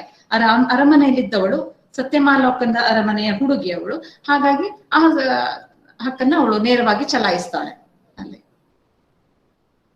ಸಹಜವಾಗಿಯೇ ಒಂದು ಆತ್ಮವಿಶ್ವಾಸ ಇದ್ದೇ ಇರ್ತದೆ. ನಮ್ಗೆ ಹೊಸದಾಗಿ ಏನು ಬರೋದಿಲ್ಲ, ಹೊಸ ಧೈರ್ಯ ಅಂತ ತೋರೋದಲ್ಲ, ಅದು ಇದ್ದೇ ಇರ್ತದೆ ಒಟ್ಟಿಗೆ ಜೊತೆಯಾಗಿ ಅನ್ನೋದಷ್ಟೇ. ಅಂದ್ರೆ ಈಗಿನ ಒಂದು ಆಧುನಿಕ ಸಮಾಜದ ಇದಾಗಿ ಆಧುನಿಕ ಸಮಾಜದ ಹೆಣ್ಣಿನ ಪ್ರತಿನಿಧಿಯಾಗಿ ಸಿರಿ ಎಷ್ಟು ವರ್ಷಗಳ ಹಿಂದೆಯೇ ಇದ್ಲಲ್ಲ ಅಂತ. ಖಂಡಿತ ಸಿರಿ ಮಾತ್ರ ಅಲ್ಲ, ಇಲ್ಲಿಯ ಜನರು ಹೆಣ್ಣು ಮಕ್ಕಳು ಕೂಡ ಹಿಂದೆಯಿಂದ ಬಂಡಸಾಲೆಗಳನ್ನ ವ್ಯಾಪಾರ ಸಪಾರಗಳನ್ನ ನಡೆಸ್ತಾ ಇದ್ರು ಇಡೀ ಎದುರು ನಿಂತು ಅನ್ನೋದನ್ನ ನಿಮ್ಗೆ ಗೊತ್ತಿರ್ಬೋದು. ಎದುರು ನಿಂತು ಅದನ್ನ ನಡೆಸ್ತಾ ಇದ್ರು ಅವರು. ಚೆನ್ನಾಗಿ ಹೇಳಿದ್ರಿ ಮೇಡಮ್, ಧನ್ಯವಾದಗಳು. ಹಲೋ ಹಲೋ, ನಮಸ್ತೆ ಮ್ಯಾಮ್. ಹಲೋ ಹಲೋ, ನಮಸ್ತೆ, ಕೇಳ್ತಾ ಇದೆ, ಹೇಳಿ ಮ್ಯಾಮ್. ಇದು ಸಿರಿಪಾಡ್ದನ ಬಂದಿರುವಂತ ಸ್ಥಳದಲ್ಲಿ ಮಾತೃ ಪ್ರಧಾನ ವ್ಯವಸ್ಥೆನೆ ಇತ್ತು ಅನ್ನೋದ್ರಿಂದ ಆಕೆ ಆ ಸಿರಿಪಾಡ್ದನದಲ್ಲಿ ಅನ್ಯಾಯವನ್ನು ಎದುರಿಸಿರೋದು ಅದೆಲ್ಲ ಏನು ಅಷ್ಟೊಂದು ದೊಡ್ಡ ಪ್ರತಿಭಟನೆ ಅಂತ ಅಲ್ಲ ಅಂತ ನನ್ನ ಅಭಿಪ್ರಾಯ ಮ್ಯಾಮ್. ಅಲ್ಲಿ ಮಾತೃ ಪ್ರಧಾನ ವ್ಯವಸ್ಥೆನೆ ಇತ್ತಲ್ವ ಮ್ಯಾಮ್ ಅಲ್ಲಿ? ಹೌದು, ಇತ್ತು. ಪಿತೃಪ್ರಧಾನ ವ್ಯವಸ್ಥೆಯಲ್ಲಿದ್ದು ಒಂದು ಹೆಣ್ಣು ಅನ್ಯಾಯದ ವಿರುದ್ಧ ಹೋರಾಟ ಮಾಡ್ತಿದ್ದಾಳೆ ಅಂದ್ರೆ ಅಲ್ಲಿ ಜಾಸ್ತಿ ಹೆಚ್ಚಿನ ಪ್ರಭಾವ ಬೀರುತ್ತೆ ಅದು. ಆದ್ರೆ ಅಲ್ಲಿ ಮಾತೃ ವ್ಯವಸ್ಥೆನೇ ಇತ್ತು. ಹೌದು, ಆಕೆಗೆ ಪ್ರತಿಭಟನೆ ಮಾಡೋದಿಕ್ಕೆ ಅವಕಾಶ ಇತ್ತು. ಸೊ ಅದು ಹೆಚ್ಚಿನ ಒಂದು ಪ್ರತಿಭಟನೆ ಮಾಡಕ್ಕೆ ಅವಕಾಶ ಇತ್ತು ಅಂತ, ಅವಕಾಶವನ್ನ ಇವಳು ಉಪಯೋಗಿಸ್ಕೊಳ್ತಾಳೆ. ಅಂದ್ರೆ ಅಷ್ಟೊಂದು ನೋಡಿ, ಒಂದು ಸಂದರ್ಭವನ್ನ ನಾನು ಎದುರಿಸುವ ರೀತಿ ಬೇರೆ ಆಗ್ತದೆ, ಅದೇ ಸಂದರ್ಭದಲ್ಲಿ ನೀವು ಎದುರಿಸುವ ರೀತಿ ಬೇರೆನೆ ಆಗಿರ್ತದೆ. ನಾವು ನಮ್ಮ ಹಿನ್ನೆಲೆ ಅದರಲ್ಲಿ ಕೆಲಸ ಮಾಡೋದು ಮಾತ್ರ ಅಲ್ಲ, ನಮ್ಮ ವೈಯಕ್ತಿಕ ನೆಲೆ ಕೂಡ ಅದಕ್ಕೆ ಆಧಾರ ಒದಗಿಸ್ತದೆ. ಅದು ಮಾತೃಮೂಲ್ಯದವರು ಎಲ್ಲರೂ ಎಲ್ಲ ಕಡೆ ಎದುರು ನಿಲ್ಲೋದಿಲ್ಲ, ಅವರವರ ಸ್ವಭಾವಗಳಿಗೆ ಹೊಂದಿಕೊಂಡು ಕೂಡ ಇರುತ್ತೆ. ಅದನ್ನು ಕೂಡ ನಾವು ಒಪ್ಕೊಳ್ಬೇಕಾಗತ್ತೆ.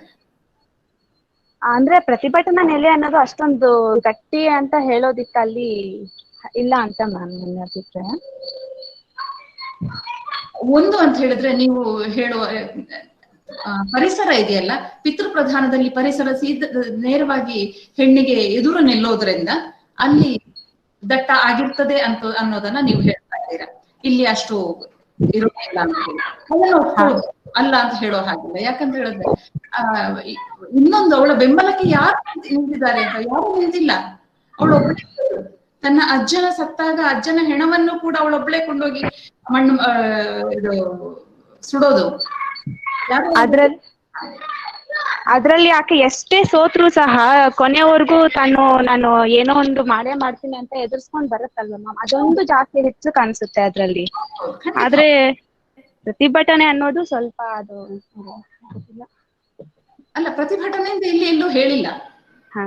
ಅವಳ ಕಥೆಗಳನ್ನ ಹೇಳ್ತಾ ಪ್ರತಿಭಟನೆ ಅಂತ ಹೇಳ್ತಾ ಹೋದ್ರೆ ಅದು ಬೇರೆ ರೀತಿ ಆಗತ್ತೆ. ತನ್ನ ಗಂಡನನ್ನ ಅವಳು ಪ್ರತಿಭಟಿಸ್ತಾಳೆ. ಮತ್ತೆ ನಾನು ಅಧ್ಯಯನ ಮಾಡಿದ್ರಲ್ಲಿ 13-14ನೇ ಶತಮಾನದಲ್ಲಿ ಇದು ಕಾಣಿಸ್ಕೊಂತು ಅಂತ ಕಂಡು ಬಂದಿದೆ ಮ್ಯಾಮ್. ಯಾವ ಆಧಾರದಿಂದ? ಮ್ಯಾಮ್ ನಾನು ಕಾಲೇಜಲ್ಲಿ ಓದ್ಬೇಕಾದ್ರೆ 13-14ನೇ ಶತಮಾನದಲ್ಲಿ ಸಿರಿಪಾಡ್ದನ ವ್ಯವಸ್ಥೆಯಲ್ಲಿತ್ತು ಅಂತ ಮ್ಯಾಮ್. ಹೇಳ್ಲಿಕ್ಕಾಗೋದಿಲ್ಲ. ಯಾಕಂತ ಹೇಳಿದ್ರೆ ಒಂದು ನಿಮ್ಗೆ ಉದಾಹರಣೆಯನ್ನ ಕೊಡ್ತೇನೆ. ವಿಜಯನಗರದ್ದು ಮತ್ತು ಇಕ್ಕೇರಿ ಚಕ್ರದ್ದು ಎರಡು ಕೂಡ, ಇಕ್ಕೇರಿ ಅಂದ್ರೆ ಇಕ್ಕೇರಿ ಅರಸರದು, ಎರಡು ಕೂಡ ಒಂದೇ ಪಾಡ್ದನಲ್ಲಿ ಬರ್ತದೆ ಅಂತ ಹೇಳಿದ್ರೆ, ಒಂದು ಕಡೆಯಲ್ಲಿ ವಿಜಯನಗರ ಅಂತ ಹೇಳಿ ಈಜಾನಗರ ಅಂತ ಬರುತ್ತೆ, ಯಾವುದು ನಮ್ಮ ಕೋಟೆ ಚೆನ್ನೈದಲ್ಲಿ, ಇನ್ನೊಂದು ಕಡೆ ಇಕ್ಕೇರಿ ಚಕ್ರ ಅಂತ ಬರುತ್ತೆ. ಅದು ಎರಡನ್ನೂ ನೋಡ್ಬೇಕಾಗತ್ತೆ. ಇಲ್ಲಿ ವಿಜಯನಗರದ ಆಳ್ವಿಕೆ ಇತ್ತು, ಇಕ್ಕೇರಿಯವರ ಆಳ್ವಿಕೆಯೂ ಇತ್ತು. ಈ ಪಾಡ್ದನ ಹೇಳುವವರ ಅವರ ಮಾತುಗಳು, ಅವರ ಹಿನ್ನೆಲೆ ಇದೆಯಲ್ಲ, ಅದು ಕೂಡ ಅದ್ರ ಮೇಲೆ ಬಹಳ ಪ್ರಭಾವ ಬೀರೋದನ್ನ ನಾವು ಗಮನಿಸಬೇಕಾಗತ್ತೆ.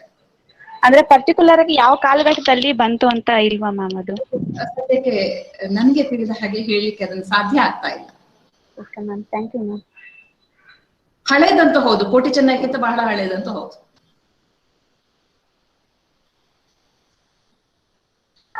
Thank you ma'am.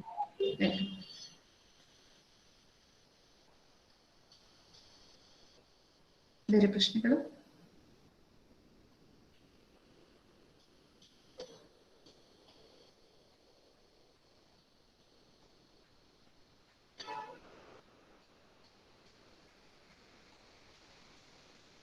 ಪ್ರಶ್ನೆಗಳಿಗಾಗಿ ಕಾಯ್ತಾ ಇದ್ದೇವೆ, ಅಥವಾ ನಿಮ್ಮ ಪೂರಕ ಅಭಿಪ್ರಾಯಗಳನ್ನೇ ಇದ್ರೆ ಅದನ್ನು ಕೂಡ ಹೇಳ್ಬೋದು ಅಂತ ಅನ್ಸುತ್ತೆ ನನಗೆ. ಮಾಡಿ.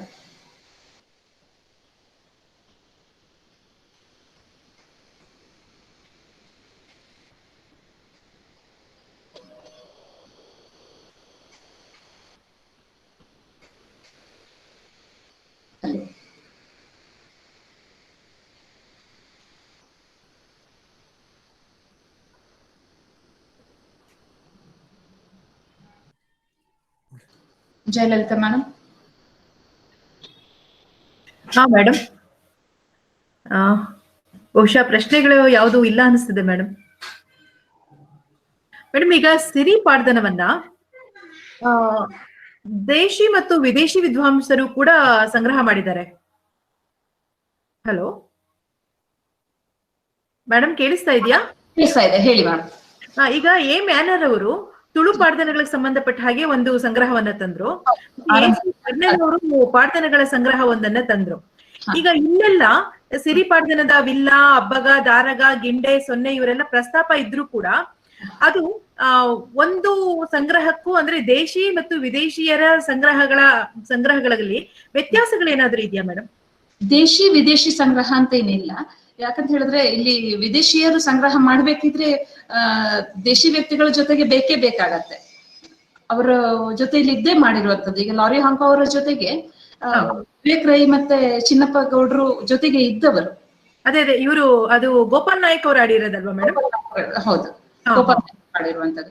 ಮತ್ತೆ ಎಲ್ಲವೂ ಕೂಡ ಹಾಗೆ ಪಠ್ಯದಿಂದ ಪಠ್ಯಕ್ಕೆ ಅಲ್ಲಿ ಕೇಳುಗರ ಮೇಲೆ ಕೂಡ ವ್ಯತ್ಯಾಸ ಆಗ್ತದೆ ಅಂತ ಆವಾಗಲೇ ಹೇಳಿದ್ದೇನೆ.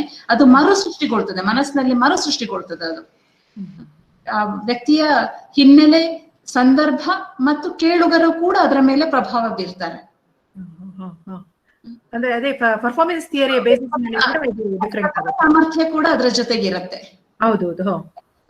ಪುಟ್ಟದಾಗಿ ಒಂದು ಕಥೆಯನ್ನ ಹೇಳಿಬಿಟ್ರೆ ಮತ್ತೊಬ್ರು ತೀರಾ ವಿಸ್ತಾರವಾಗಿ ಅದನ್ನ ಹೇಳ್ತಾ ಹೋಗ್ತಾರೆ. ಪಾರ್ಧನಗಳನ್ನು ಸೂತ್ರಾತ್ಮಕತೆ ರೀತಿಯಲ್ಲಿ ಹಾಡ್ತಾ ಹೋಗ್ತಾರೆ. ಆಗಾಗ ಸನ್ನಿವೇಶಗಳು ಬಂದಾಗ ಈಗ ಸಿರಿಯ ಮದುವೆ ಸನ್ನಿವೇಶಕ್ಕೂ ಸೊನ್ನೆಯ ಮದುವೆ ಸನ್ನಿವೇಶಕ್ಕೂ ಅದು ಒಂದೇ ರೀತಿ ಇರುತ್ತೆ. ಹೇಳುವ ರೀತಿ, ಹಾಡುವ ರೀತಿ ಇದೆಯಲ್ಲ, ಆ ಪದಗಳಿದೆಯಲ್ಲ, ನುಡಿಗಟ್ಟುಗಳಿದೆಯಲ್ಲ, ಅದು ಒಂದೇ ರೀತಿ ಇರುತ್ತೆ. ಹೌದು. ಮೇಡಮ್ ಹೇಳಿ.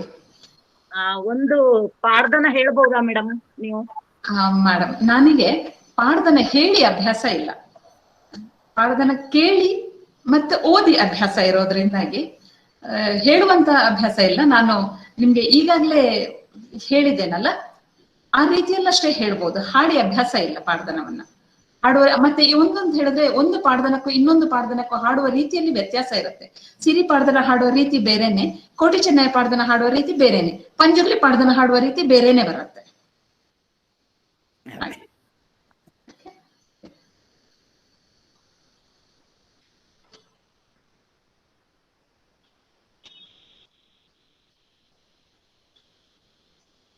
ಪ್ರಶ್ನೆಗಳು ಇಲ್ಲದಿದ್ರೆ ಮಾತನ್ನ ಮುಗಿಸೋಣ ಅನ್ಸುತ್ತೆ ಅಲ್ವಾ? ಖಂಡಿತ madam. Doctor Durga Praveen sir ಹಾಗೂ ಜಯಲಲಿತಾ ಮೇಡಮ್ ಅವರು ಬಹಳ ಚೆನ್ನಾಗಿ ಈ ವೆಬಿನಾರ್ ಅನ್ನು ಆಯೋಜಿಸಿದ್ದಾರೆ. ನನ್ನ ಪ್ರಬಂಧ ಪ್ರಸ್ತುತಿಗೆ ಅವಕಾಶ ನೀಡಿರುವುದಕ್ಕಾಗಿ ವಂದನೆಗಳನ್ನ ಸಲ್ಲಿಸ್ತಾ ಇದ್ದೇನೆ. ಕುಳಿತು ಕೇಳಿದಂತ ನನ್ನ ಮಾತುಗಳನ್ನ ಇಷ್ಟೊತ್ತು ಸಹಿಸ್ತೀರೋ ಏನೋ ನನ್ಗೆ ಗೊತ್ತಿಲ್ಲ. ಹಾಗೆ ಅಂತೂ ಕುಳಿತು ಕೇಳಿದ್ದೀರಿ. ನಮ್ಗೆಲ್ರಿಗೂ ವಂದನೆಗಳನ್ನು ಸಲ್ಲಿಸ್ತಾ ಇದ್ದೇನೆ. ನಮಸ್ಕಾರ ಮೇಡಮ್. ನಿಮಗೂ ಕೂಡ ಧನ್ಯವಾದಗಳು. ಸಿರಿ ಮತ್ತು ಕೋಟಿ ಚೆನ್ನಯ್ಯ ಎರಡನ್ನ ಕಂಪ್ಯಾರಿಟಿವ್ ಆಗಿ ಪಿಪಿಟಿಯ ಮೂಲಕ ಮತ್ತೆ ಜೊತೆಗೆ ಕನ್ನಡದಲ್ಲಿ ಮಾತಾಡ್ತಾ ಇಂಗ್ಲಿಷ್ ಪಿಪಿಟಿಯನ್ನು ಹಾಕಿದ್ರಿಂದ ನಮ್ಮಲ್ಲಿ ಕನ್ನಡೇತರ ಶ್ರೋತೃಗಳಿಗೂ ಕೂಡ ಅನುಕೂಲವನ್ನ ಮಾಡಿಕೊಟ್ರಿ. ವಿಭಾಗದ ಪರವಾಗಿ ನಾನು ನಿಮ್ಗೆ ತುಂಬು ಹೃದಯದ ಧನ್ಯವಾದಗಳನ್ನ ಅರ್ಪಿಸ್ತೀನಿ. Doctor Durga Praveen sir. Okay, ತುಂಬಾ ಸೊಗಸಾಗಿ ಬಂತು ಇವತ್ತಿನ ಕಾರ್ಯಕ್ರಮ. ತುಳು ಜನಪದ ಮಹಾಕಾವ್ಯಗಳ ಜಗತ್ತಿಗೆ ನಮ್ಮನ್ನು ಕರೆದುಕೊಂಡು ಹೋದಂತಹ ಡಾಕ್ಟರ್ ಸಾಯಿಗೀತಾ ಮೇಡಮ್ ಅವರಿಗೆ ವಿಭಾಗದ ಪರವಾಗಿ, ವಿಶ್ವವಿದ್ಯಾಲಯದ ಪರವಾಗಿ ನಾನು ಧನ್ಯವಾದಗಳನ್ನು ಸಲ್ಲಿಸ್ತಾ ಇದ್ದೇನೆ. ನಿಮ್ಮ ಈಗಾಗಲೇ ಪಾರ್ಟಿಸಿಪೇಟ್ ಮಾಡಿದಂತವ್ರಿಗೆ ಈ ಸರ್ಟಿಫಿಕೇಟ್ ಲಭ್ಯ ಇದೆ. ಇನ್ಕಾಲ್ ಮೆಸೇಜ್ ಅಥವಾ ಚಾಟ್ ಬಾಕ್ಸ್ ನಲ್ಲಿರುವಂತಹ ಲಿಂಕ್ ನ ಮೂಲಕ ನೀವು ಅದನ್ನು ಪಡ್ಕೊಳ್ಬಹುದು. ಹಾಗೆ ಮುಂದಿನ ವಾರ ಮಲಯಾಳಂನ ಜನಪದ ಮಹಾಕಾವ್ಯಗಳ ಬಗ್ಗೆ ಬಹಳ ವಿಶಿಷ್ಟವಾದಂತಹ ವಿಚಾರಗಳ ಜೊತೆಗೆ ನಾವು ಮತ್ತೆ ಭೇಟಿ ಹಾಕ್ಬೇಕು. ಆವತ್ತು ಕಣ್ಣೂರು ವಿಶ್ವವಿದ್ಯಾಲಯದ ಮಲಯಾಳಂ ವಿಭಾಗದ ಪ್ರಾಧ್ಯಾಪಕರಾದಂತಹ ಡಾಕ್ಟರ್ ಎಂ ಶ್ರೀಧರನ್ ಸರ್ ಅವರು ನಮ್ ಜೊತೆಗೆ ಇರ್ತಾರೆ. ಅವರ ಕ್ಷೇತ್ರ ಕಾರ್ಯದ ವಿಡಿಯೋಗಳನ್ನು ಕೂಡ ಆವತ್ ನಾವು ಪಿಪಿಟಿ ಮೂಲಕ ನೋಡ್ಲಿಕ್ಕಿದ್ದೇವೆ. ಮತ್ತೆ ಮುಂದಿನ ಮಂಗಳವಾರ ಇದೇ ಸಮಯಕ್ಕೆ ಇದೇ ಲಿಂಕ್ ನಲ್ಲಿ ಭೇಟಿಯಾಗೋಣ. ನಮಸ್ಕಾರ.